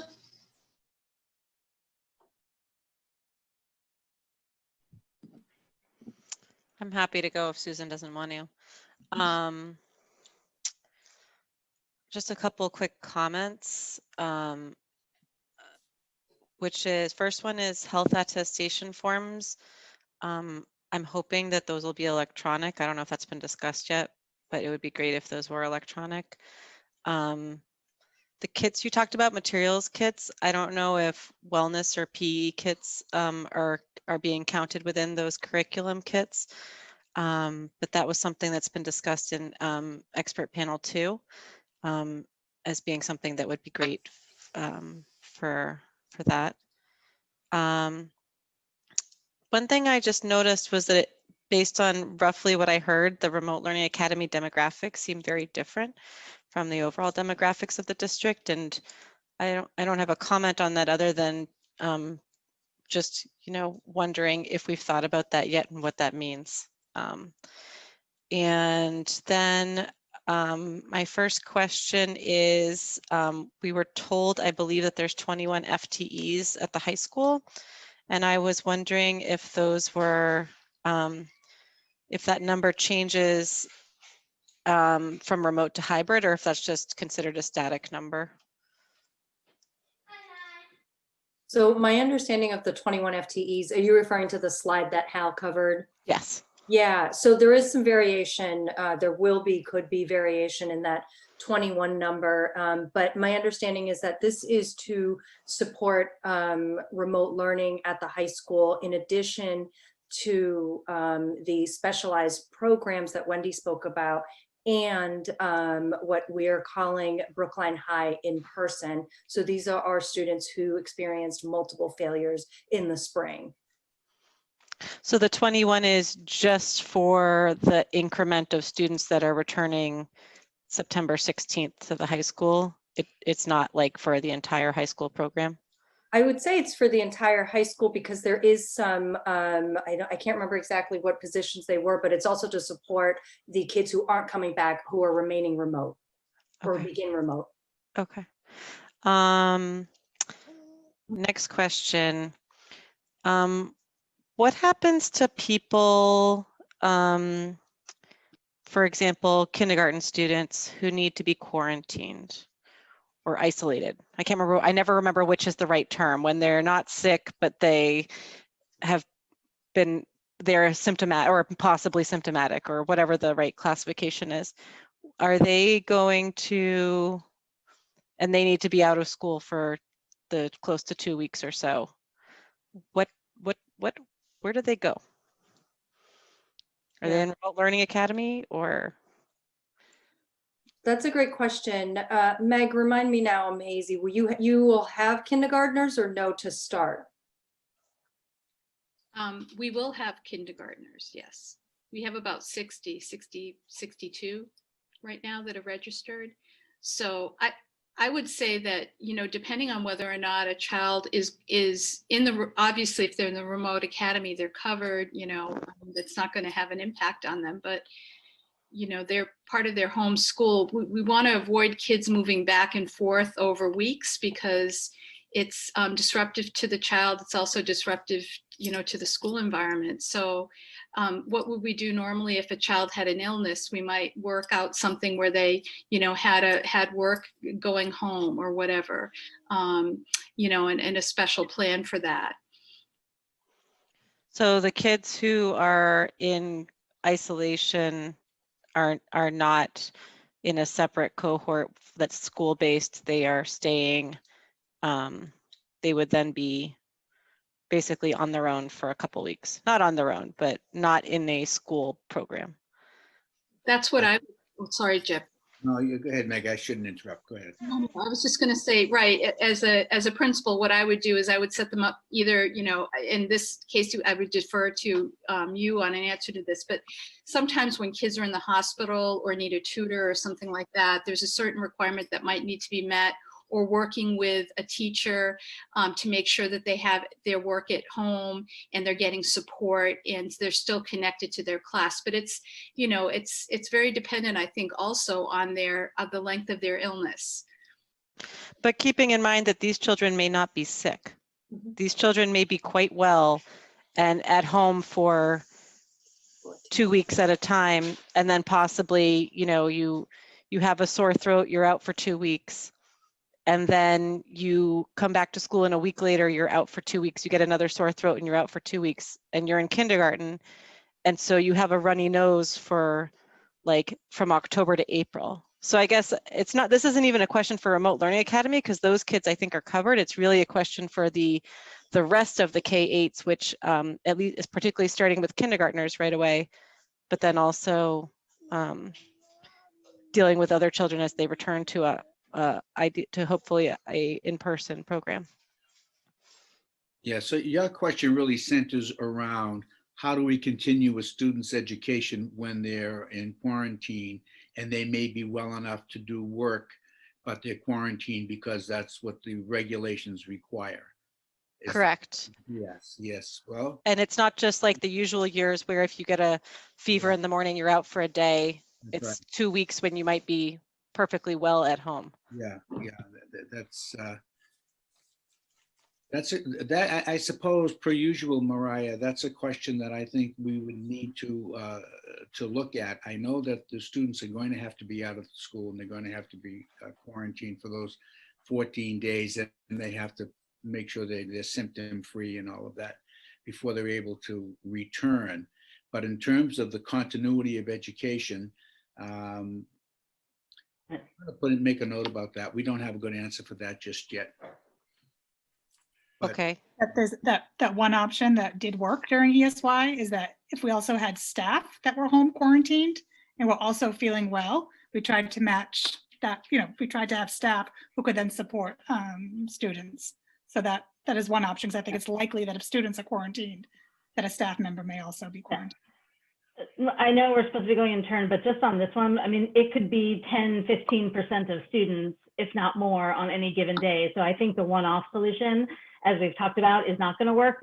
We need to go back to, Jim, your notion of seamlessness between the classroom and the hybrid model and the remote model. And so whether or not those students are doing what the other remote students in hybrid are doing at that moment, or whether they're doing something else, there is going to be, we can't pretend this is going to be a normal year. I think we just have to go back to your original notion of seamlessness between a fully remote and a hybrid situation, which I think I'm with Mariah. It's different from Remote Learning Academy, unless you're going to flip kids into the Remote Learning Academy. So it's going to be a non-trivial number of kids. And I just want to add on to that a little bit more, that the kids are going to be constantly cycling in and out. So the experience for kids who are in the Remote Learning Academy would be very disrupted, as random kid A pops in for 2 weeks. 2 days later, random kid B pops in for 2 weeks. You know, their 2 weeks. It's just a really serious challenge. And one of the things that I think in the high school has been handled really well by doing ABC. And I wonder if at minimum 6 through 8 could consider the ABC. And I know this is crazy and late, but I thought this had come up before, but I don't think people had been ready to talk about it, or hadn't had their brains wrapped around it yet. But given that at least in 6 through 8, possibly that could be considered as the model, a similar model, to make sure that kids have that same seamless experience, as Susan said, which was sort of the word of the year this year, along with MERV. So, so next question, and I think a parent alluded to this earlier, and I'm curious, when, or do we have any idea of when class placements are coming out? No,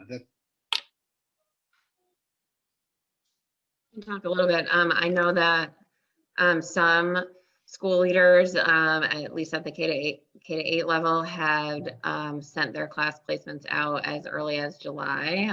Obviously, those might. I know that they really try not to change those as much as possible, because a lot of work goes into defining who or which students are in which classrooms. Most school leaders have sent out messages within the last week or so to families, indicating that their class placements would either come this week or early next week. Okay.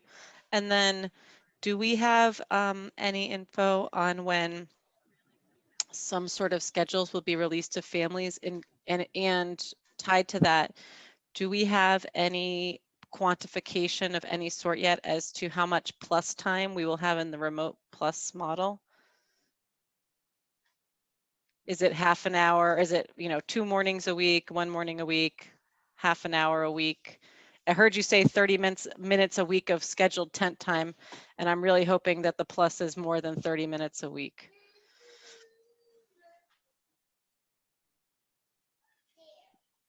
Who's jumping in on this? We're not certain on that particular thing. We're just being aware that there's a lot of interest in that, and that plus time that we need to be specific about. And as you know, the principals have been pulling all of this together, but that's a kind of specific question that we would have to do a little bit of homework on with the principals to be articulate about that. That's not the kind of question I think that we were prepared to come with. But as it would be nice to know if you have sort of like a floor of what the minimum sort of remote plus that you accept as the instructional leader. That would be valuable to, and I'm not saying you have to answer that now, but just so I think people could wrap their heads around it. And then my last one is sort of a follow-up on what Andy said, and about remote learning accommodations, which is I didn't really follow along with everything that was answered to Andy, but I had a concern, which is it sounded like I heard that that the district has until December to come up with a plan for kids who might need, I think it's compensatory services, but we're calling them something else. And I guess my concern, and that families don't need to say anything, and my concern is that if families think their kid deserves these services or would benefit from these services, and we get to December, and that's the only point at which families are told that they don't get those services, we've missed 3 months of data collection, and then we have to have another 2 months of data collection. And at that point, we're 2/3 of the way through the school year, and this kid has already potentially suffered from not having those services. So I guess I'm just really concerned about the time frame and the communication with families, especially in this remote learning environment where kids might not have typically needed those services. So I've heard people talking about a remote learning plan to be as sort of an addendum to the IEP. I don't know if that's what you all were referring to or if that's something else, but I guess I'm just concerned about how that goes down for families and if we just miss more time, because till December sounds, well, I appreciate how complex this is and that staff needs time to figure it out. I also worry about kids falling even further behind and parents not realizing their kids aren't being evaluated. So there are two different things there. And I'm sorry, I was probably really confused, so thank you for Melissa, can clarifying. I just jump in super fast?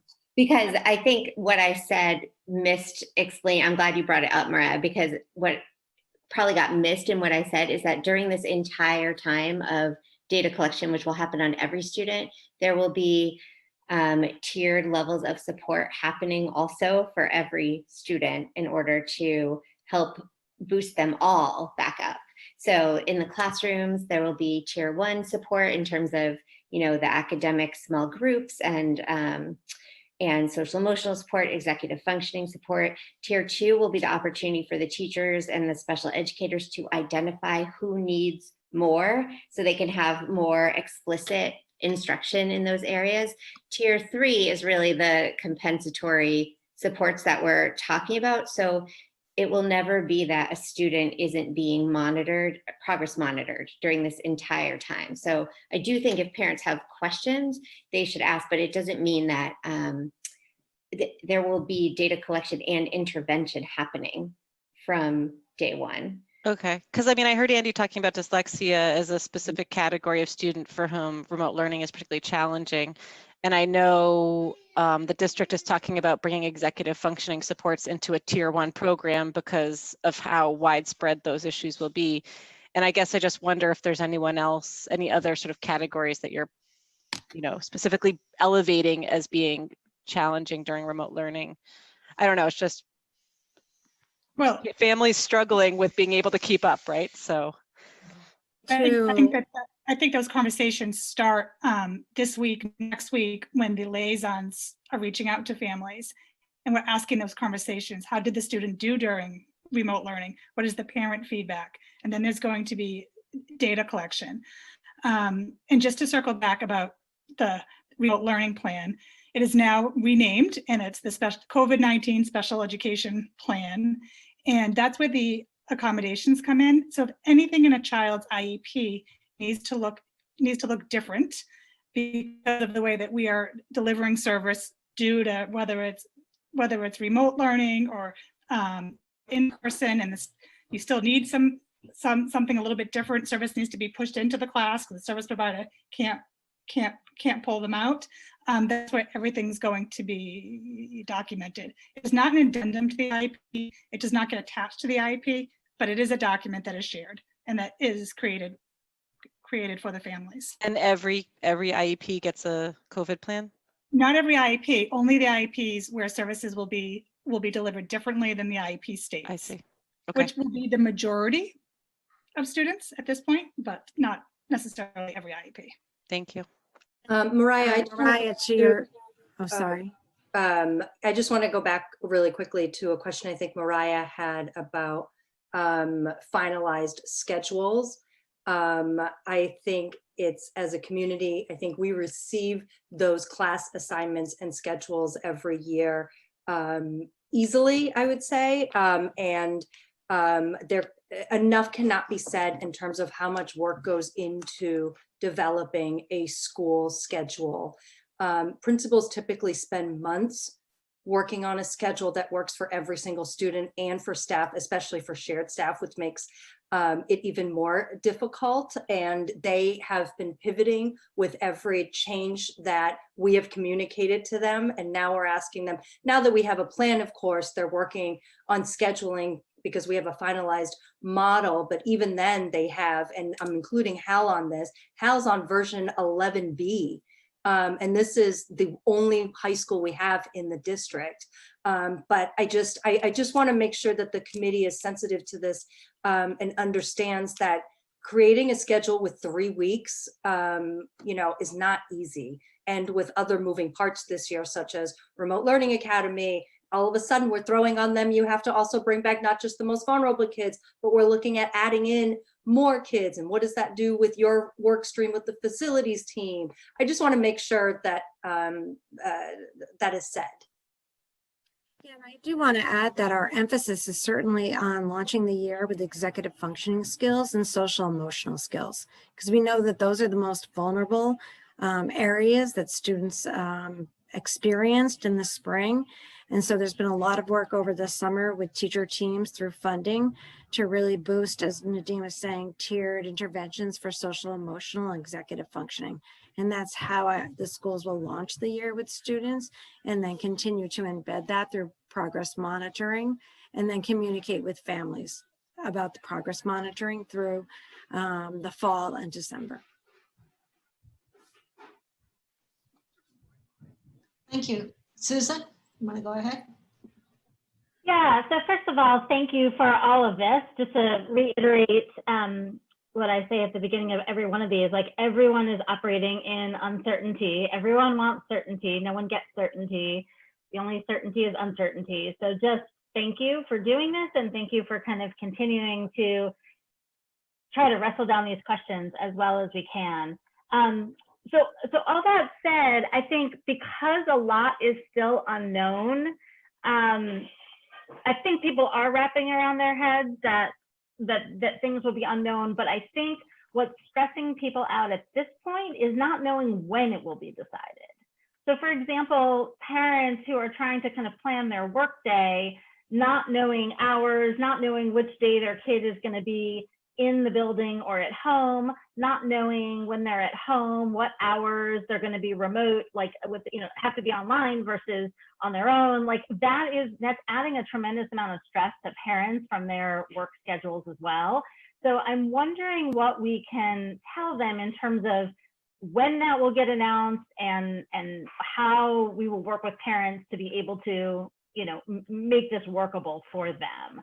I mean, there's this sort of notion, communicate, but don't overwhelm people with communication. So it's, we're kind of getting slightly conflicting sort of requests on that. So I think is there some way for us to kind of say, here are the things that we are wrestling down, and here's when we expect to be able to tell you. So like you just did on class placements, but even, again, which days are in person versus remote? For the remote days, what are the hours?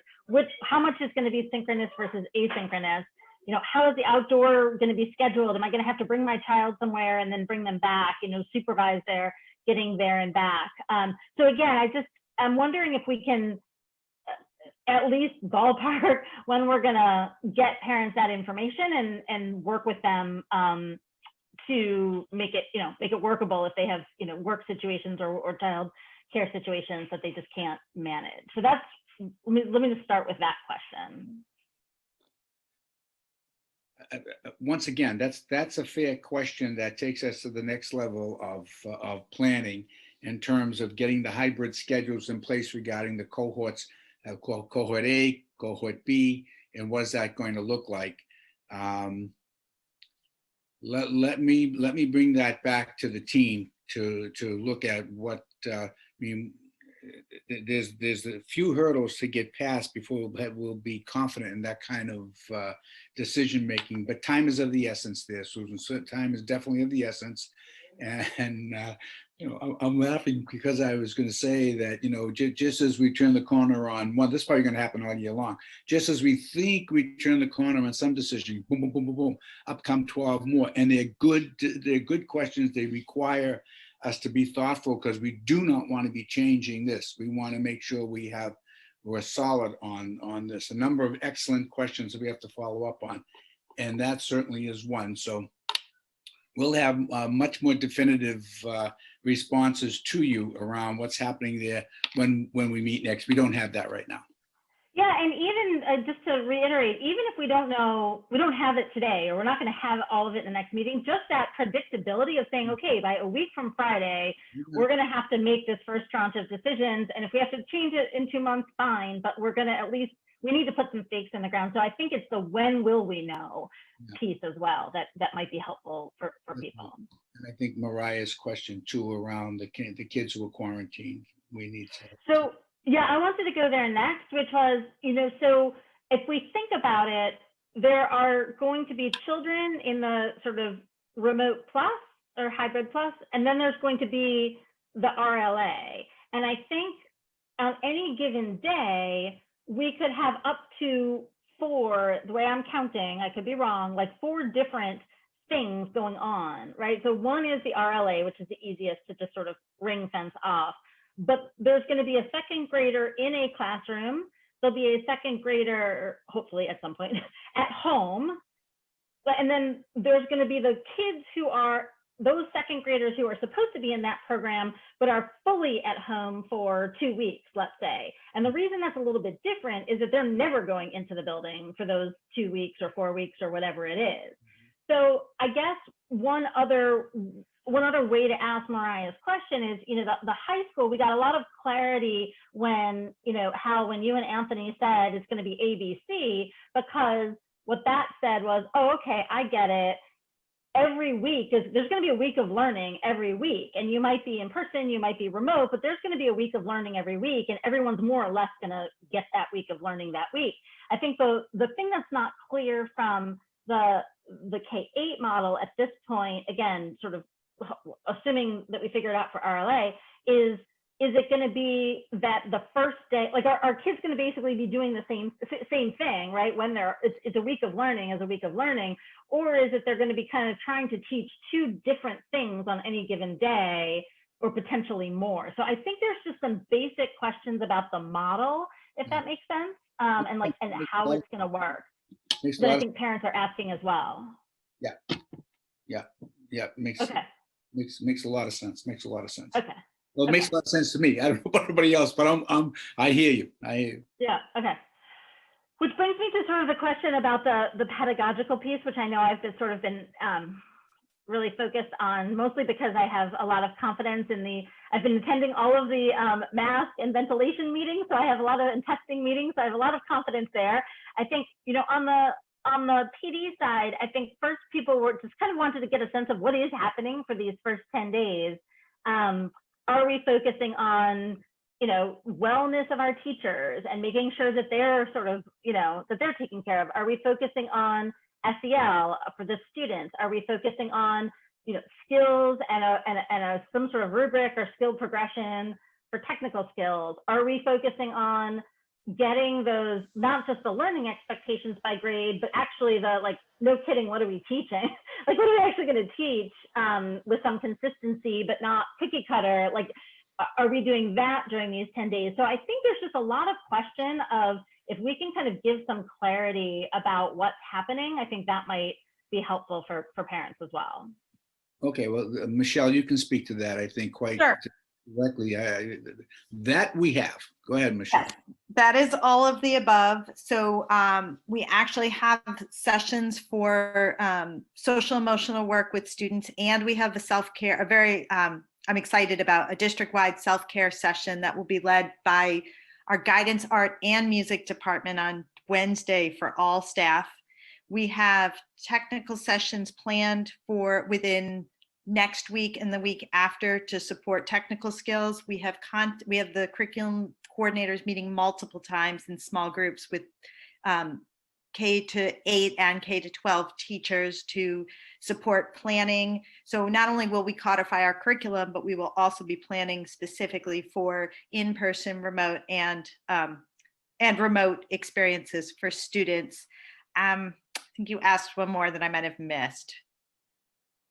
But I think we have all, yes, I think we have all of the above in the next 10 days. And we are actually considering a few other topics. Panel 3 will also be helping us during this time as well to support the work of the technology. Okay, great.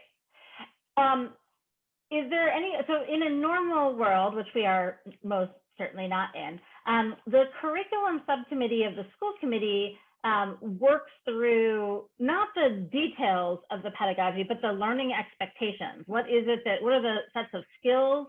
I'm more focused on skills than knowledge, but what do we want second graders, third graders, et cetera, to be able to do?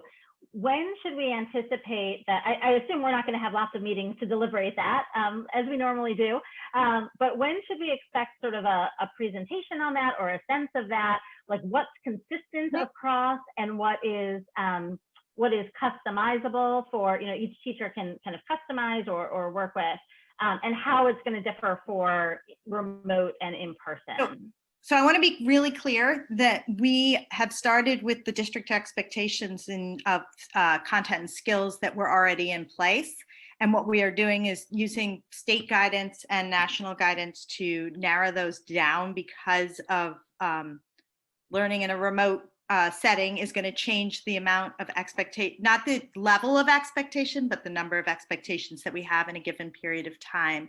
And so the actual curriculum content, the expectations are just a subset of the current ones that we've already brought to subcommittee. And then we did meet, Meg and I spoke with Jennifer about when that should happen. And to be honest, I just don't have my notes in front of me, but we have discussed already bringing that to curriculum subcommittee. And these will also go out to families. Okay, great. That's great. And similar with the high school course catalog, normally we have at least one, sometimes two presentations about what's going to be offered this year, what's going to be added, what's going to be subtracted. And often, and I assume that'll be true this year also, it's dependent on enrollment and the magic that Hal tries to, like the massive 4 or 5 dimensional Tetris game that Hal plays with the high school schedule. But how are we going to have the conversation about what, like kind of just again, conceptually, like, are there things that we're just not able to offer because of this model? Are there different ways we're going to do some of the things that we always do, like APs, or like, I mean, you were talking about tutorial today, which is great, but like, how are we going to kind of get that sort of sense of what's happening overall as it plays out?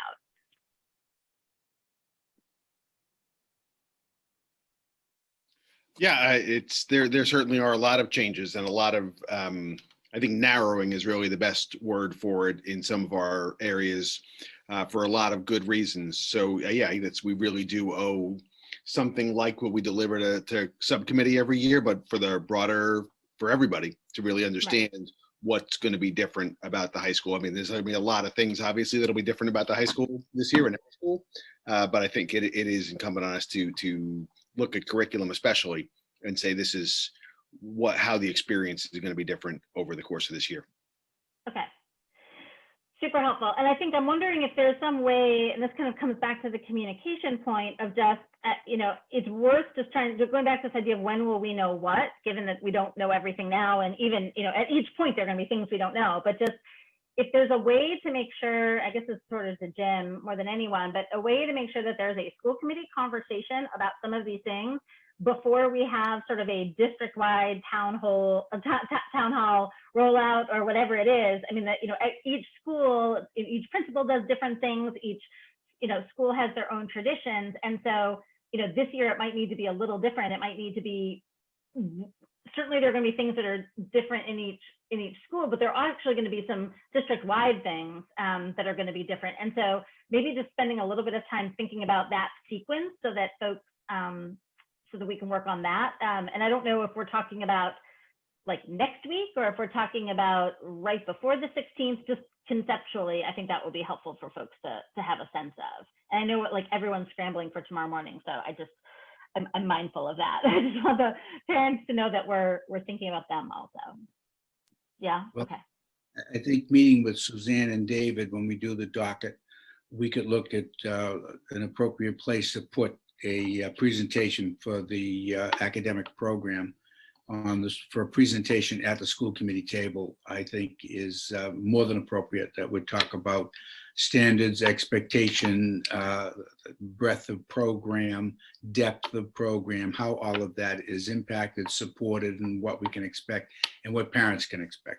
I think we're working to put that on the docket for a presentation here, department heads, all that. We'll do the whole thing. Okay, that'd be great. And so then sort of building from there, I think there's sort of this whole set of questions that we've discussed, with a lot, in a lot of detail in the panels, just about, this is more of a comment than a question, but just how we work with parents, and it kind of happens at multiple levels. So one is just the logistics, schedule, masks, you know, drop-off procedures. There's all of the sort of logistics pieces. Then there are all of the academic pieces, which we kind of just talked about. And then there's going to be sort of a whole set of things that are going to be both centralized, as we said, and school specific.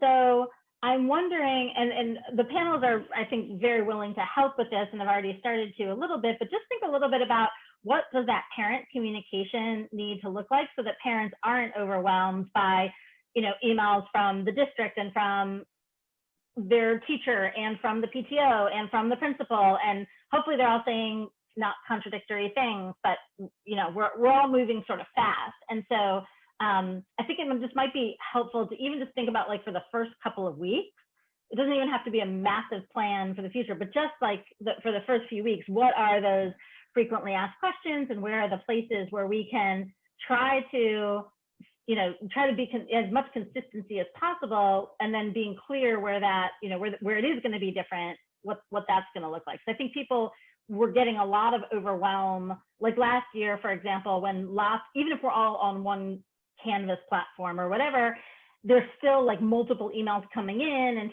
sending kids to other websites and whatever. So I think there's just this question of how can we streamline that as much as possible. And I think the good news is that similar to panel 4, I think we have panels 1 and 3 in particular, and also 2, who are interested in helping with this. And so even making, you know, peer-to-peer videos, or, you know, questions about how do I set up my space in my house, or those kinds of things. So I would just say that that's ongoing, and I think people are really excited to be helpful on that, and that might be important to kind of get. And Erin has already sort of identified a place on the PSD website, which is terrific, to have some of those. So I think just as those things come up, it'll just be really important to sort of figure out if it's going to be enough of a question that everyone has it. Like, can we get it on the PSD website, rather than trying to have every principal or every PTO answer it themselves. So that's just more of a comment than anything else. And other folks might have other ideas, but I think there's a lot of interest in that. All right, the last thing I want to say is, so as we think about, and this might be sort of a negotiation thing, so we may not have an answer. I mean, certainly there's a lot of interest in the community and where we are with the MOU. And obviously, you know, the school committee has talked about the MOU in probably every single meeting since, I don't know when, for months now. And I know the meetings, for a variety of reasons, just started happening. I mean, we've been itching to do this. And so is there something we can say about where we are with that? And if not, when would we have an update?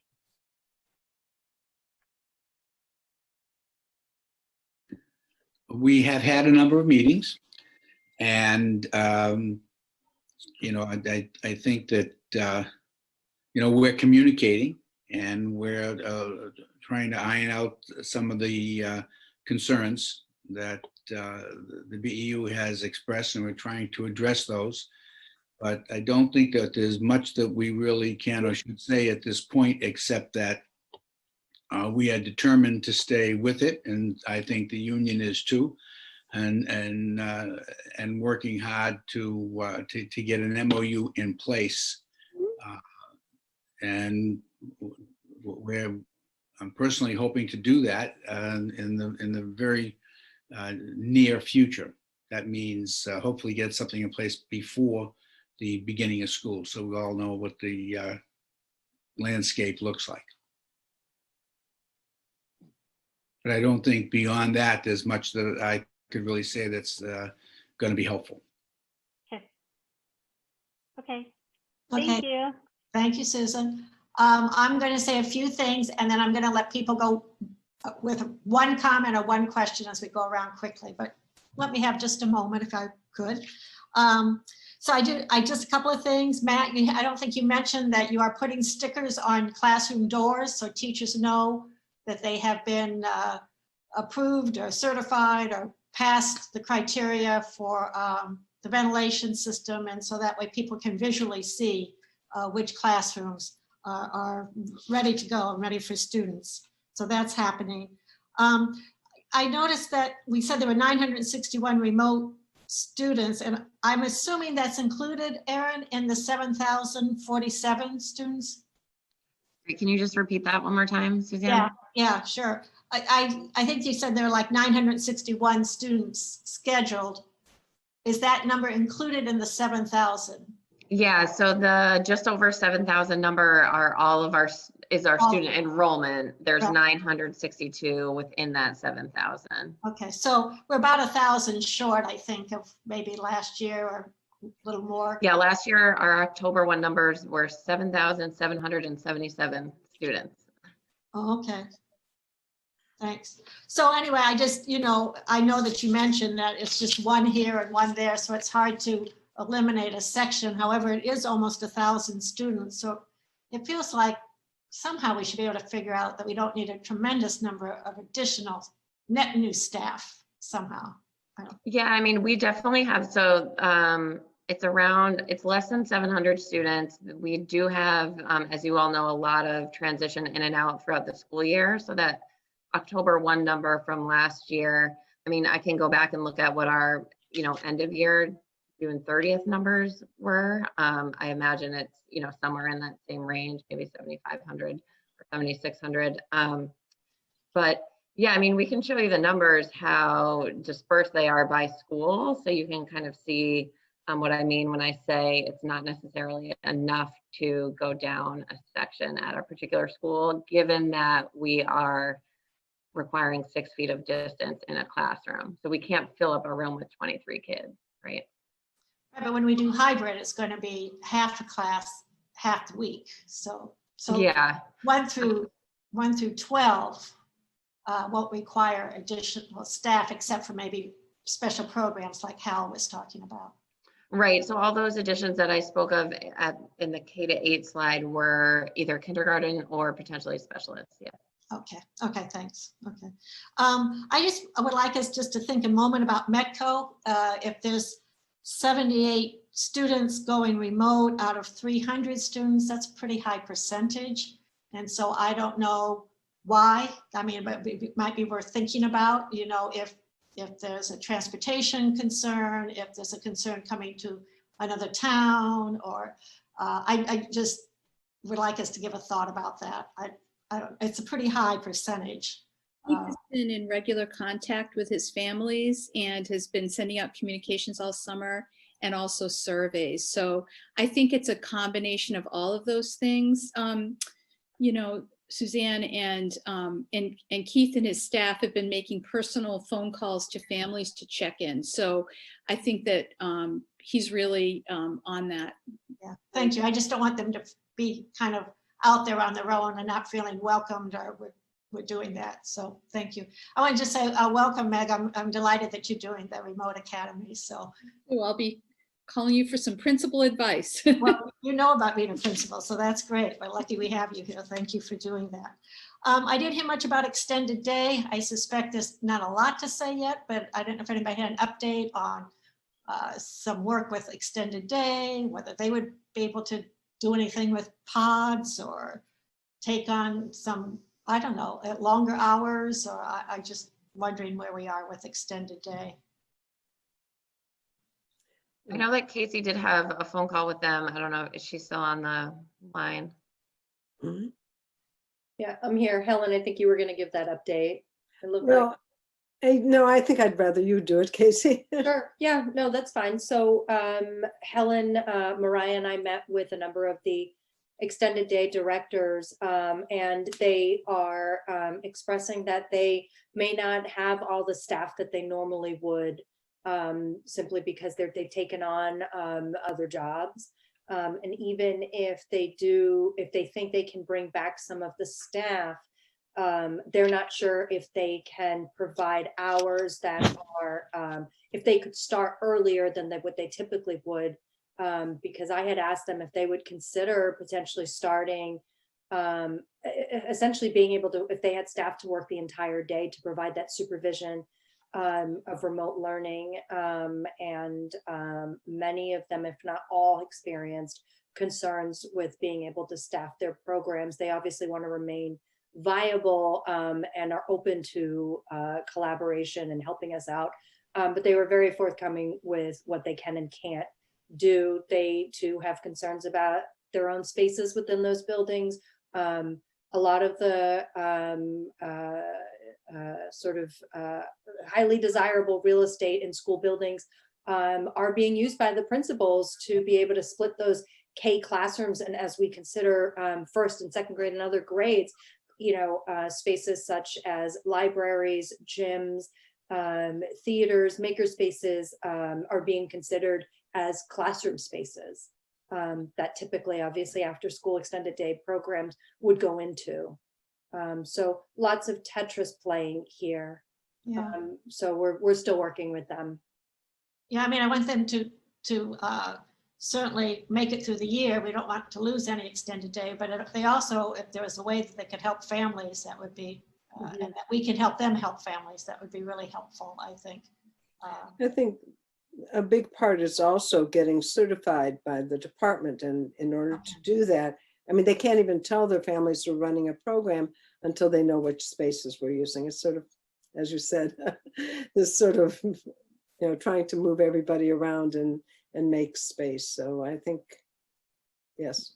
Yeah, well, thank you for. We're working on it. Yeah, thank you. I appreciate that. I think that's important. I just want to make a comment about the IEP contacts with, and that I'm following up on Andy's concern and question, and then Mariah brought it up. But I think Nadine, maybe you said that in the first 2 weeks, every family will be contacted. And so I think Andy was asking, maybe not, but do families need to do anything? And I thought I heard in this presentation or another one that every family with children with IEPs would be contacted. Is that true, or right? I think, yeah, those were two different things. So Okay. families will be contacted by their providers to talk about ways that services could be delivered differently, if the services are going to be delivered differently, that's for sure. But I think what Andy was talking about was, do parents need to follow up on the compensatory piece? And so we're saying we want to reach out, and we plan to, but we also welcome information coming the other way, that if parents want to know what's going on, they absolutely can reach out to us, but we intend to initiate those contacts. Okay. Yeah, I think it's important that we contact actually every family who has a student with an IEP, just to touch base, let them know that who they should be in contact with. It would be really helpul, I think. And then my last question, I see Maria's on the call, on the Zoom call. Can we just talk about counseling services? Will this be telehealth kind of therapy? How will we reach the children? Some may have suffered some trauma that's new since the last time we had seen them. I think we talked about maybe assessments at the beginning for SEL, social emotional concerns. Right. Maria, you want to share? Yeah. Yeah, absolutely. So some of the things that we're going to be doing are the universal screening that we are implementing this year. So that will be an opportunity to gather information, but our counselors will be doing the similar work that they were doing, during the winter session when we were working remotely. So making sure that they're connecting with all students, developing small groups, and providing additional support for the students that need it. They work very closely with their school staff to make sure that we're identifying students that are having trouble or could potentially have more trouble, so that we can intervene earlier. So all of this is primarily done remote, except for the students, of course, who will be in the schools. So we will also have counselors that are working in the schools as well, who will be providing the services. Thank you. And could you just say something about the universal survey? I mean, who does that assessment, or what does that look like? Is it a checklist? Is it one of those things where the kids make smiley faces or sad faces? I mean, Could you No, just- so we're very excited to be doing this for the first time this year. For the students in grades 3 through 12, they will be taking the survey directly. So we will be getting information directly from students, from their perspective and their feelings about things. A team over the summer went through and determined the areas that we wanted to focus on so that we could plan to provide supports and interventions for particular areas of SEL that are, you know, to help students not only in the classroom, but obviously in, you know, kind of all areas of life that it's important for. So students, again, will be taking that directly at 3 periods throughout the school year. So we anticipate, of course, that the first delivery of the assessment, it's going to have pretty high indications, you know, because students are coming back from having a period of extended, you know, being out of school. And then, but we're going to use that as a baseline so that any interventions that we provide from that time to the second survey should have an indication of, you know, decreasing some of those things. And then for students that are pre-K through 2, we are going to be doing a similar survey, except it will be for parents to complete because of, you know, developmental appropriateness. But we will be gathering the same type of SEL information for that so that we can plan to provide intervention as well as inform our SEL, you know, learning just in general. And so just my final question then is, if parents are or families are concerned about their child or children or the trauma they may have experienced or that they've seen some differences in their behaviors, who do they contact? How is it? So always reach out to your school counselor, and our school counselors are regularly reaching out to families as well. You know, there are also resources that we have provided on the district website for families too, for kind of like lower level, just informational opportunities for families, but always their school counselor is their best option for reaching out. Thank you very much. Okay, so yeah, we'll go Barbara, Helen, and we're going to go around pretty quickly because I got lots of hands coming up. So one comment, one question, and we'll go to the next one. Mine is a comment. I think we have hit upon a number of things that we are not sure about for this upcoming year. And I think that that is to be expected given the anxiety that people have now with the unknown. We don't know what's going to happen with the pandemic. But what I am hearing from so many people is this undercurrent of anxiety. And one of the things that I would like to say and would like to assure you, if it's one thing that teachers can deal with, it's not knowing everything that's going to happen. Every day in a teacher's life, things happen that you don't expect. Some of them terrible, some of them terrific. Teachers deal with it. They know what to do when things are not exactly the way they think they were going to be. Every single day they deal with this. So what I would say to you is, I think we need to be as prepared as we can be, but we are not going to know everything about what is going to happen this year coming up.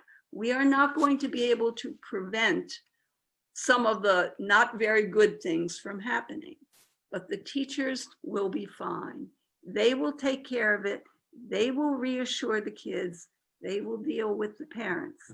And I just think we need to keep that in mind. Being a teacher means that every single day when you go to work, there are going to be things that you were not expecting, and you will deal with them.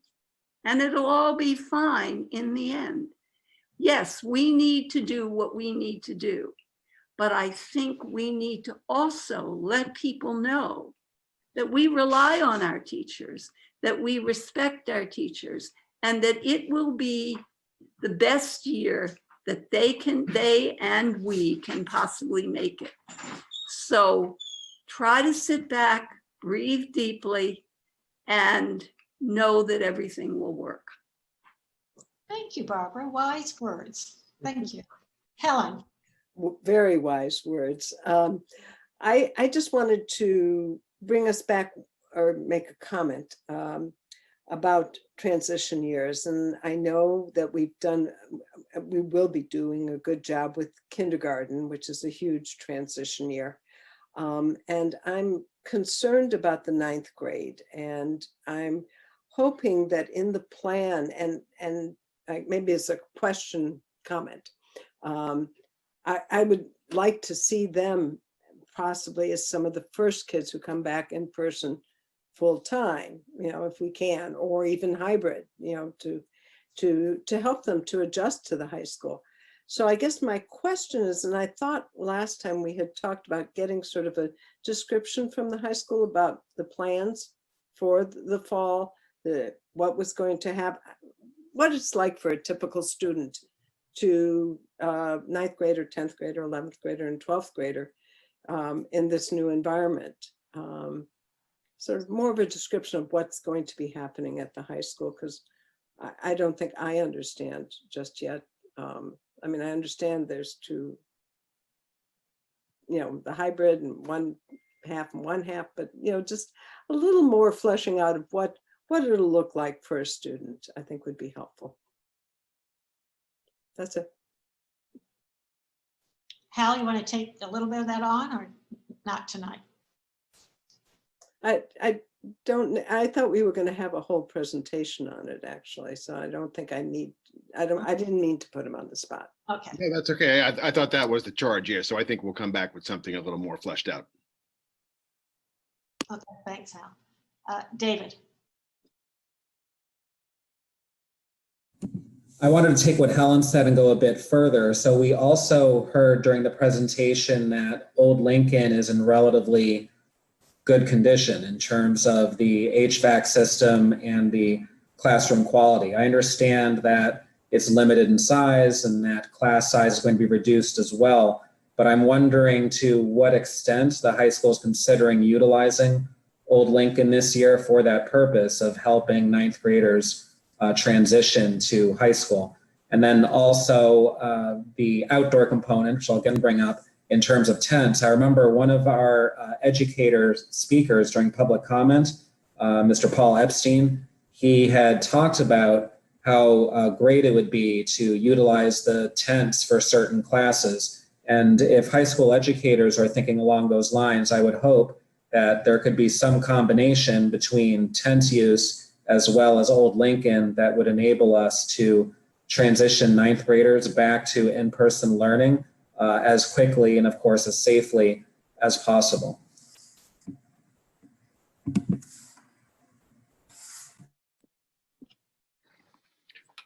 Certainly, we are planning to use Old Lincoln again for 9th grade. It will be, once we begin our hybrid instruction, 9th grade will be at Old Lincoln. And a lot of the complexity of the schedule that we've built is to make sure that we're still able to use that model of the 2 cohorts at Old Lincoln School, and also coming and having some touches here at the 115 buildings. Jennifer, and then Mariah. Piggybacking on that conversation, I also want to bring up the transition to middle school, and I'm not sure what principals or educators might be thinking about the transition to middle school for our incoming 6th graders. And my comment was going to be about just thinking, because it's going through my mind, about what the process will be like for, and I'm trying to think of what we call it, child study, student intervention assistance team. I'm not sure what it is, what the language is for us, but just to be thinking about what that might look like in a remote learning academy or in the hybrid model or the remote plus model, and how just to starting to think about what that might look like, and how to get all those stakeholders together. And I had a question as part of that. I was just wondering, did we say when we might be able to get those outstanding evaluations that are like kind of existing from the spring, when we think we might be able to get the testing done for students who might not yet have their evaluation completed?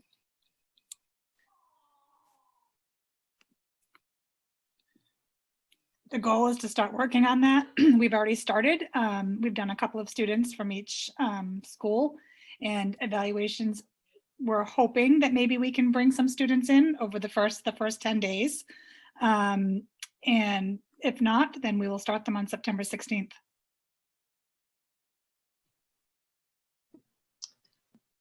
Mariah. This is piggybacking on some of the conversation about ninth grade, but last time we had met, we had talked about why isn't first grade going back, or couldn't first grade go back with kindergarten? And Jim, I recall you had said that there would be some sort of presentation or discussion about why we can't get first grade back.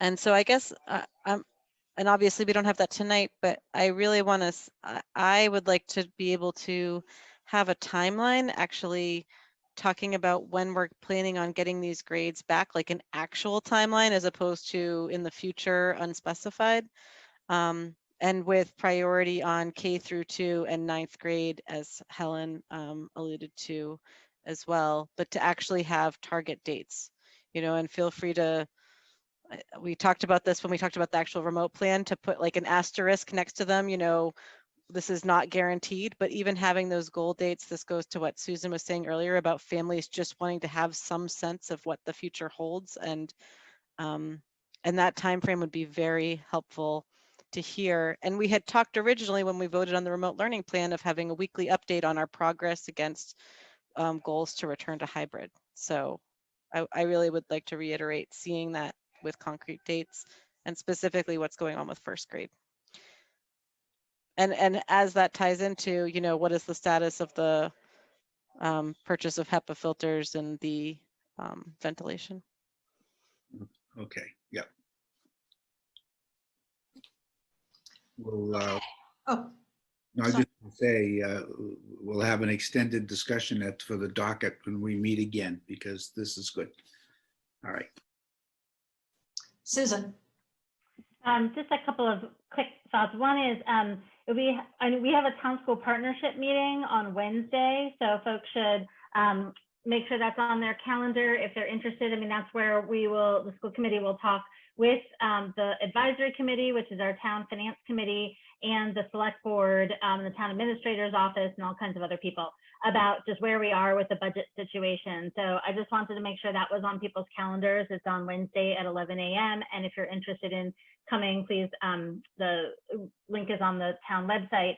I don't think we have to answer this minute, but I think it would be helpful given all of the additional FTEs that we've talked about tonight and putting that together with some of the testing financials that we've seen out of Wellesley and out of, you know, just different ways to think about testing and all of the PPE and tents and everything else. I think it just might be helpful to think about some scenarios about how these things might play out, and if, you know, the music stops and there aren't enough chairs for everyone, how we think about prioritizing, because I think the school committee is going to have to start to wrap their head around that as well. So I'll sort of look to, I guess, Jim and Mary Ellen to help us understand, again, just a timeline of like how and when do we have that prioritization conversation. I think we'll get a first look on Wednesday, but then just, I assume this group is going to have to at least weigh in at some level of on priorities. So that's just one piece of bracket. And then I think I just want to end with another thank you. I'm sorry, but like this is like the night before school was supposed to start.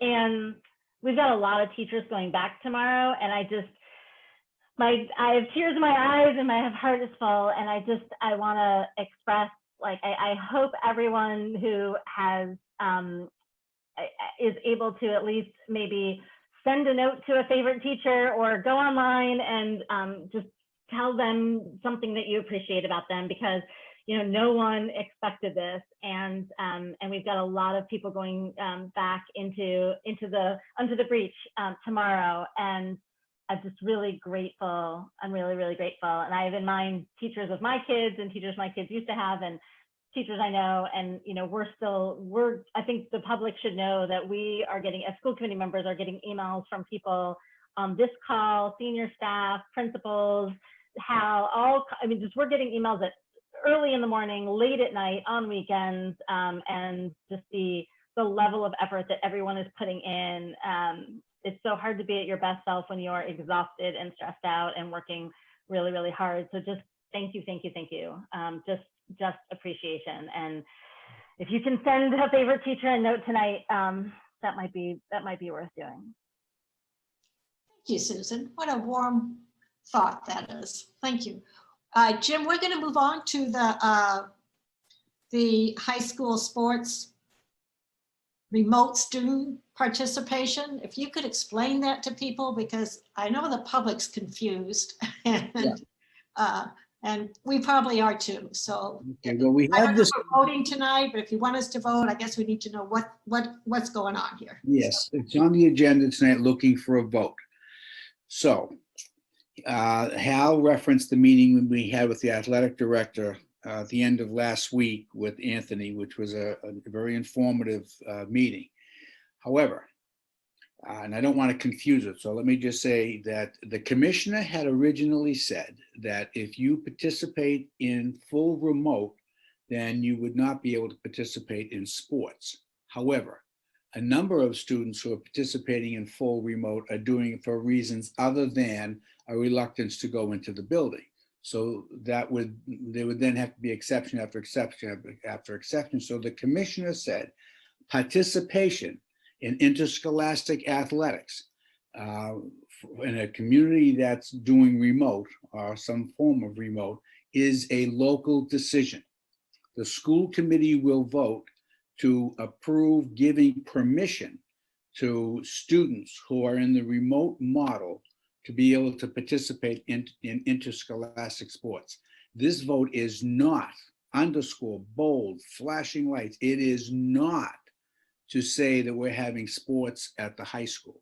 It is to give permission for those students who are in a remote model to participate in high school athletics, should that time ever come that we actually have high school athletics. So the vote tonight, which I think is an important hurdle to get past, because things change quickly and we don't want to say we can't do it because the committee didn't vote. So I would be recommending that the school committee vote yes, that students who are in a remote model may participate in interscholastic sports at the high school once the sports program has been developed and implemented, which it's not in that place right now.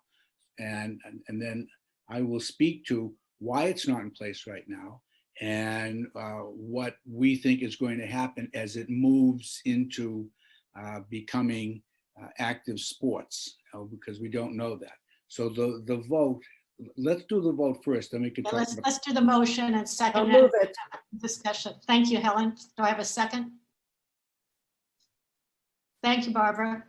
Okay, so we can have a conversation about that, about the vote, which is whether or not students in the remote program can participate in high school sports if we do have the high school sports. Is that it? I mean, you said it better, but that's, okay, here we go. With David and then Mariah. David? I have a question about students who are homeschooled. Would they also be eligible? The homeschool students are in a different category. And the homeschool students do not automatically participate in interscholastic sports because they are not part of the Brookline public schools, the public schools of Brookline. The remote students are part of the school system. The homeschool students are not. And whether they participate or not we had, I was just began having that conversation with the high school, and that's not a blanket decision at this point. So we should probably hold that decision. It's separate, and we'll come back and revisit it again, but not right now. Mariah. When we say remote, are we talking about using high school lingo? Are we talking about A and B cohorts, or are we talking about C cohort only? I think we're talking about the Remote Learning Academy and the C group as well, because they're Okay. taking all of their instruction that way. The others are automatically in. Okay, so A and B cohort, I just want to make sure I understood, because I'm still, if parents were confused, I feel like twice as confused. So Yeah. A and B cohort, we're voting to allow A and B cohorts to be able to participate in sports. However, we don't have a sports program that we have developed for them to be able to participate in. It'd be A and C, Mariah. So the students that are remote only really is the question. Oh, so A and B are automatically in. We have to vote whether to let the kids who are in C do it. I Correct. see. Okay, but whatever it is, we don't have anything actually to, there is no sports program being approved at this time? That's right. All you're approving is you're giving permission for those students to have access to the athletic program should one exist. Okay, at what point is now the time we can talk about sports in general, or is now the time where we should hold those questions and leave it to just the question of remote? We should just vote the motion on the table, whether you give permission for students who are receiving their instruction remotely to participate in an athletic program at the high school. So let's call the question and vote, and then Mariah, perhaps Jim could explain a little bit about why we don't know if we're going to have sports or not. Thank That you. would be helpful to you. Okay, so let's take the vote then. Andy, Yes. Barbara, Yes. David, Yes. Susan, Yes. Jennifer, Yes. Helen, Yes. Mariah, Yes. and I vote yes as well. Now, Okay. Jim, do you think you could explain this a little bit about why we don't know if we're going to have sports or? Okay, let me just say on behalf of all the students, thank you, because now all the students in Brookline, high school level, will have equal access to an athletic program. So at this point, however, the Massachusetts Interscholastic Athletic Association, MIAA, is working with the health and safety, or the sports medicine committees to determine which sports will be safe to offer. And they haven't made those decisions yet. And they're also talking about inserting a fourth season into the year. And the fourth season would run from February 2nd, I believe, till April 1. And the fall season would end in around Thanksgiving, November 20th. And then there would be the winter season. Then there would be this fourth season squeezed in. And then, of course, there'd be the spring season for baseball. So they're trying to insert a fourth season, and they're trying to determine which sports would be safe enough to actually actually run those programs. And we're expecting, Hal, do we have a time frame on this? We're expecting to have some clarity on this, I believe, next week. Hal, is that what you're hearing? I think we're getting some clarity on what sports and what the conditions are going to be for certain sports within this week. And then next week, I believe MIA is going to come out with their latest guidelines for when a seasons may begin. So we spoke with the athletic director, who would love to come to the school committee meeting, a school committee meeting very, very shortly, so he can answer very specific questions. And the clarity on it, as Hal has so wonderfully described, is beginning to happen this week and next week. So then people can come and he can answer questions, which he's more than willing to do. As you know him very well. More than willing to come in and talk about the program, what's being offered, and how he sees the program playing out.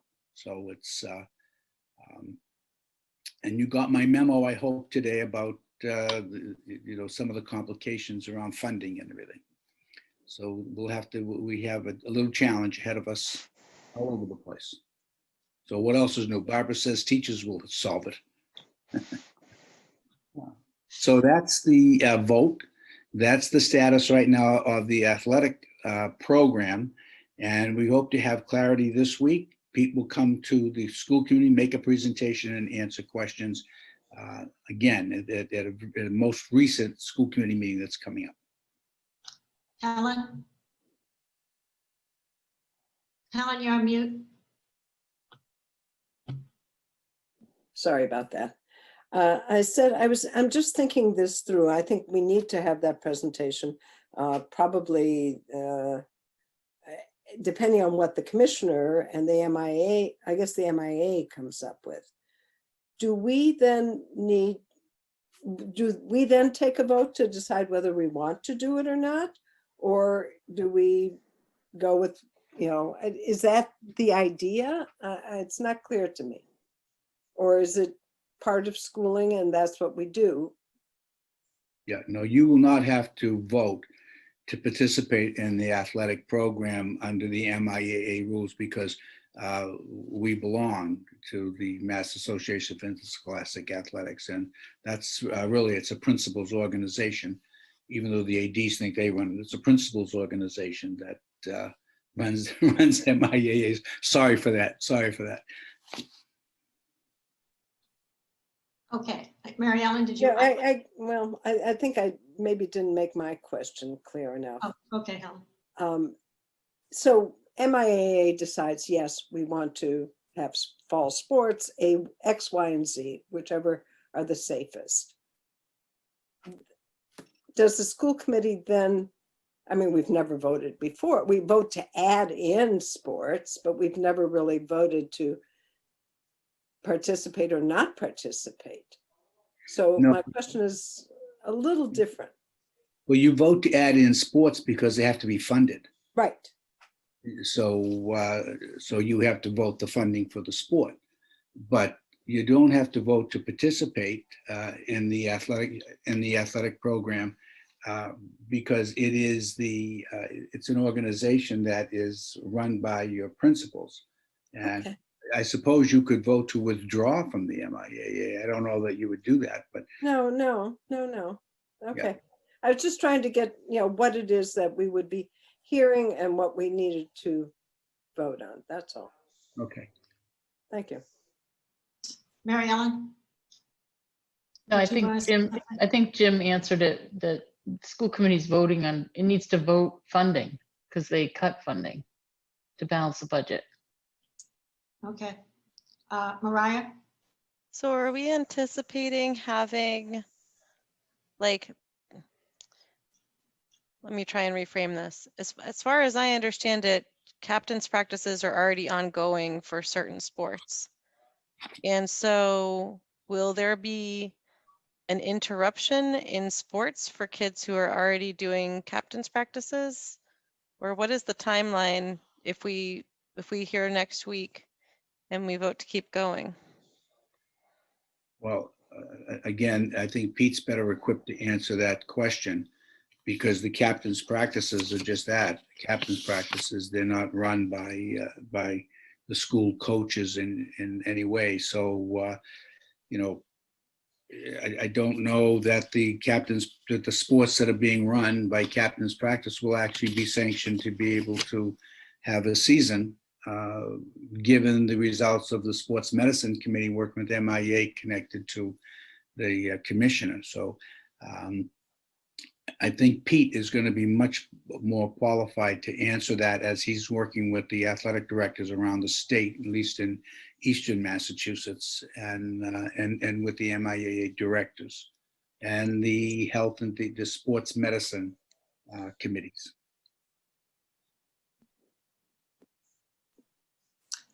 Okay. So we'll look forward to that. We'll talk about that at docket as well, Jim. Yeah, long list. We're moving on to your administrative reorganization with possible vote. Yeah. Thank you, Hal. Is that goodbye? Thank you. Thank you very much for your input tonight. Good luck tomorrow. Okay, well, the request really is a transfer of funds, and the reorganization is in the teaching and learning, the Office of Teaching and Learning. The deputy for that position is not being filled, and the two directors have stepped, well, the directors have stepped up to take on a broader role to fill the work that's required in that office. And the school committee had cut funds for central office or the fifth floor in the spring, which reduced of the 4 people in the Office of Teaching and Learning. The school committee, through its budget process last year, eliminated 1 position, leaving 3. Leaving 3 positions. The office, the deputy's position is not filled, leaving 2. So 1 was not funded by the school committee, the other was not filled. And the funds that are left from the non-filled position, I am requesting a transfer of those funds to be able to hire a health and wellness director that is so desperately needed right now, particularly since outdoor and all of that. And they have a large department that needs direction. So to transfer those funds to a 1-year interim position for wellness director would provide leadership for that department. The Office of Teaching and Learning is being admirably, I'll get it, filled by Meg and Maureen. So so the request is to transfer the funds from the position that was not filled to fill the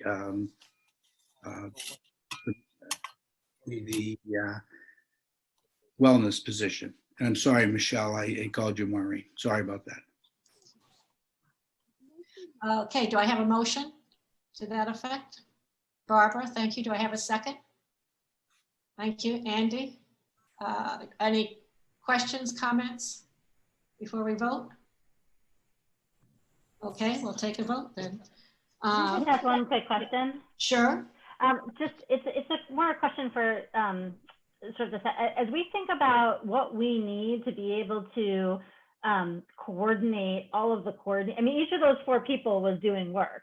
And so I'm delighted that we're so lucky to have Meg take over the principal role. But I'm also just cognizant that we're down a lot of people in the Office of Teaching and Learning. And so what do you need from us? How can we be helpful in order to actually pull off this incredible thing that we need to do this fall? Yeah. Well, thank you very much for that question. The 5th floor is really very thin. There is no question. And it is amazing. I watch Michelle, I watch Meg, I watch Mary Ellen, and of course, Casey and Erin, you see most of the community sees weekly in terms of their presentations and the just incredible amount of the ability they had to take all this information and to shape it into understandable and written presentations is it's really I would say it's more than admirable. It's distinctive. But Mary Ellen, who's doing 2 jobs herself now, maybe 3 because of the human resources piece, which we're still trying to fill, and Mary Ellen is pitching in there as well. And Meg is going to pick up being principal of the Remote Learning Academy, and Michelle is looking at curriculum and working with the directors in terms of pulling together the entire curriculum and program across the district in a way that's coordinated and is going to be presented to families. It's and through all that, dealing with the unknowns and pulling it all together. It is just amazing. So the help, I think, Susan, is exactly what you just did, to acknowledge and to recognize that that these people are working at a very high level and delivering in a way that, most of us would be down on one knee, gasping for air as if we ran a marathon. But every day they get up, they come in, and they're just extraordinary. I'm really proud to be a part of them. So thank you for saying that. And I think I'm always happy to acknowledge and appreciate. I guess my question is, do we need money? And if we're going to be trying to balance all the different things, tents and masks and all the FTEs that we just talked about, I really want to make sure that this coordination role is properly staffed, because whether or not it's sustainable now, it's going to keep changing for the next 4 months. So I guess it's just more of a question to put out, for you and Mary Ellen, and I'm fully supportive of this vote. I also want to make sure that you and your have the resources you need to be able to pull this off. It's more than we were doing in other days, and we're cut down to like 25% of what the department was. So I want to put that back on the table as we think about all of the priorities. Well, if I were worried about anything at this point in terms of coordination, I would be worried about all the remotes we have going on and the kind of coordination it's going to take there, because all the work that Meg is doing, and then taking on opening a new school. I mean, we're 500, 600 students, and it's the equivalent of opening a school. Granted, Meg is a principal, or was a principal before moving to central office, so has great experience, has stepped up and said, I'll do it.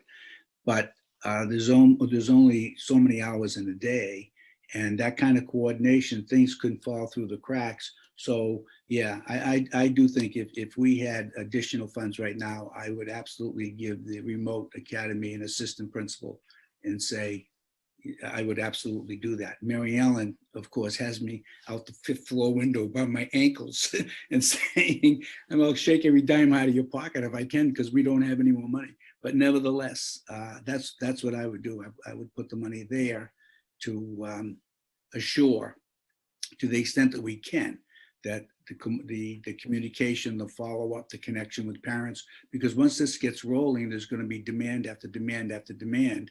And I mean, Meg will clearly do all she can, but it's going to be a daunting task.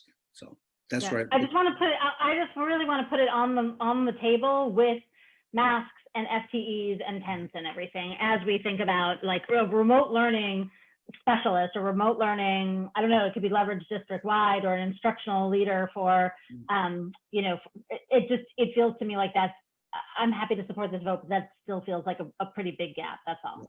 Yeah. Mary Ellen? Just want to add, we've covered the masks and the tents. We don't have covered the staff. So we're going and walking into town school partnership with them, knowing that we're going to probably be showing up asking for $3 to $5 million, which is about what the total of the slides were for this evening. But I'm only aware at this point that they have anywhere between $1 million and $2 million that might be available, because until the legislature votes their budget. So, I think and we've made some reductions to balance our budget. So I think there's some questions from school committee that the superintendent and I need around, frankly, deficit spending, and knowingly kind of having to deficit spend. And then we'll be yet again in a 4th year where we have a projected deficit in the 1st quarter all the way through the year. So I think the town school partnership piece of how many dollars can we extract from the town coffers is important. But I agree with Jim in terms of tonight's transfer, and making sure wellness and leadership is needed is really important, and filling those spots as quickly as possible. Okay, so let's take the vote and make it happen if we can. Here we go. Andy? Yes. You did the hard work. I just fried a sausage. Barbara? Yes. David? Yes. Susan? Yes. Jennifer? Yes. Helen? Yes. Mariah? Yes. And I vote yes as well. Okay. Mary Ellen, did you talk about the memorandum of agreement with AFSCME?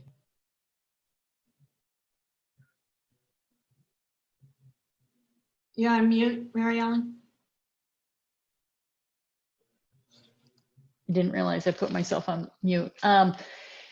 Yes, with AFSCME, we have a part of the contractual agreement is that they have a overtime pay rate that is related to when the governor calls a state of emergency, and that we had an agreement to suspend that through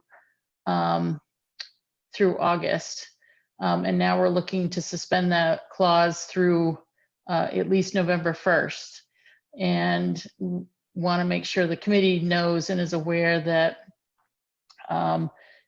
if there's a weather event that stacks another state of emergency on top of the pandemic, we would be looking to paying the custodians for those weather events, because that was the true intent of that language, is to have the custodians come in during a severe weather event of a state of emergency, but it was not intended to cover a state of emergency for 6-8 months a year under a pandemic. So this is to suspend the language, and then I know that their AFSCME custodians are very interested in having continuing conversations around this particular issue and coming to some more long-term resolution. So do we need, that's a motion to suspend the language? Yes, as the MOA has been provided to you, I believe you have a copy. Okay, so, okay, do I have a motion to approve that language? Mariah, thank you. Do I have a second? Second. Okay. So questions, comments? Helen? Just to be clear, in reading the memorandum says that, but then there are a few other little clauses too that people have probably read in the memorandum in terms of furloughs and applying for benefits from the Mass Department of Unemployment Assistance. So just to be clear, we're voting the memorandum and not that language. Okay, thank you. Other comments or questions? Okay, we'll take the vote then. Mariah? Yes. Helen? Yes. Jennifer? Yes. Susan? Yes. David? Yes. Barbara? Yes. Andy? Yes. And I vote yes as well.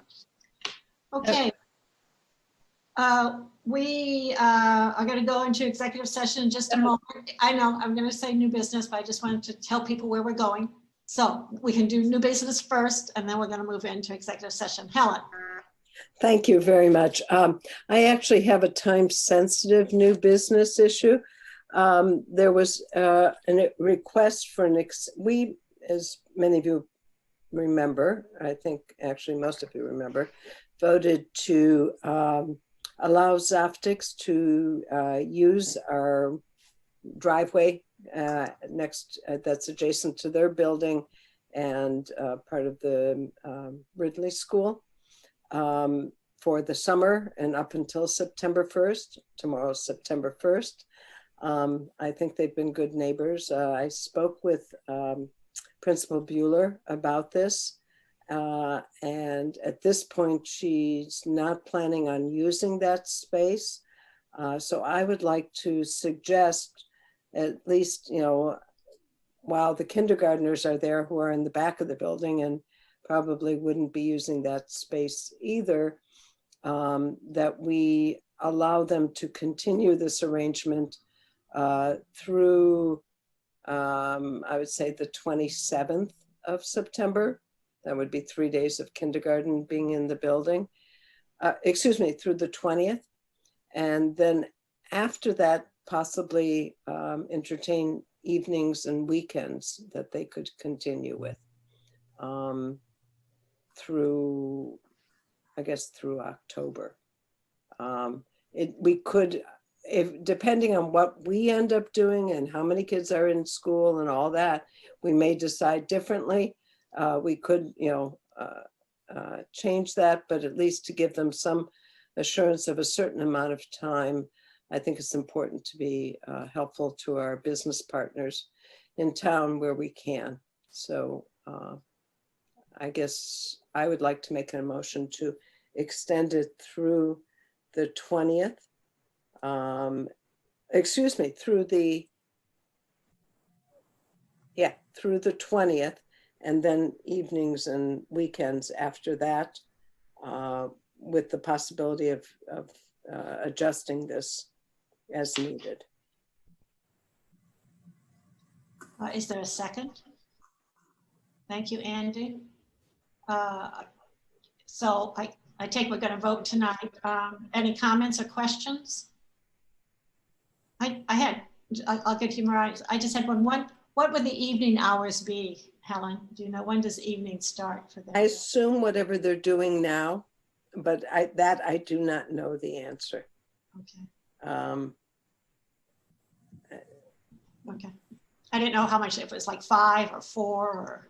I think it wouldn't start before 5, or maybe once extended day is over at 6, probably 6. But you know, we can maybe allow the school and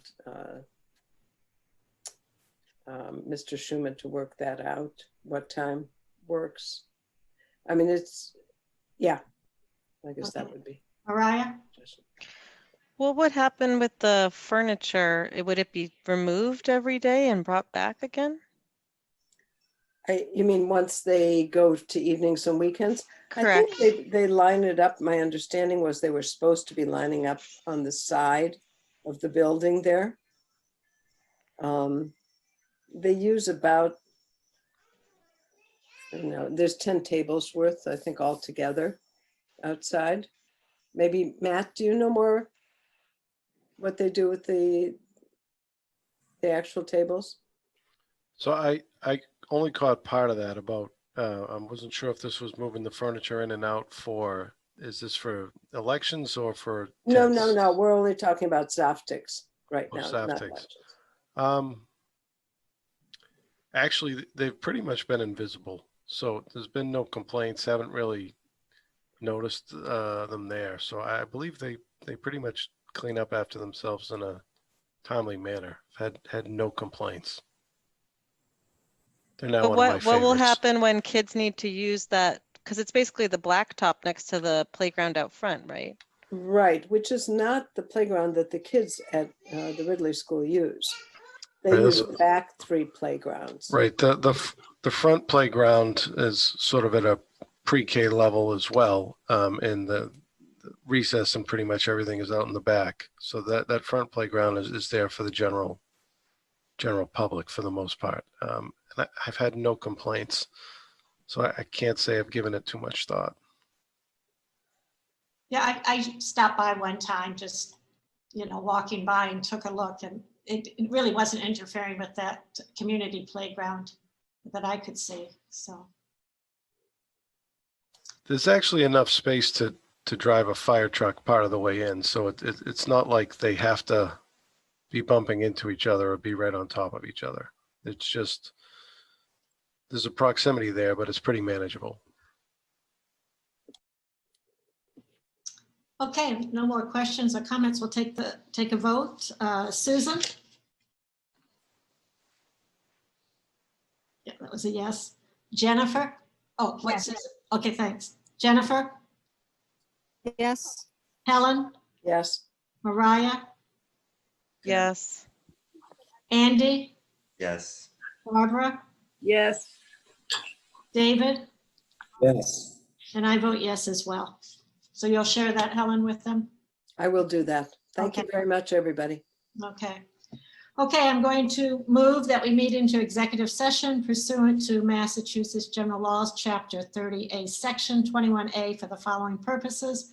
Purpose 2, to conduct strategy sessions in preparation for negotiations with non-union personnel, non-aligned personnel. And purpose 3, to discuss strategy with respect to collective bargaining with the Brookline Educators Union, BEU, Unit A, Unit B, and paraprofessionals, and with ASME, Building Service Employees, Brookline Educational Secretaries Association and School Food Service Employees. And purpose 7, to review and approve executive session minutes from the following meetings, July 7th, 2020 and July 27th, 2020. If an open meeting may have a detrimental effect on the bargaining or litigating position of the public body, and I so declare. Do I have a second to the motion? Thank you, Andy. And we'll vote on that. Andy? Yes. Barbara? Yes. David? Yes. Susan? Yes. Jennifer? Yes. Helen? Yes. Mariah? Yes. And I vote yes as well, and we will not be returning to an open session. So this will be it for our open session. Robin, do we need to leave or we need to leave? Don't we go into our executive session? That's right. I'll close this out and then you have a separate link. Okay, good enough. See everybody on the other side.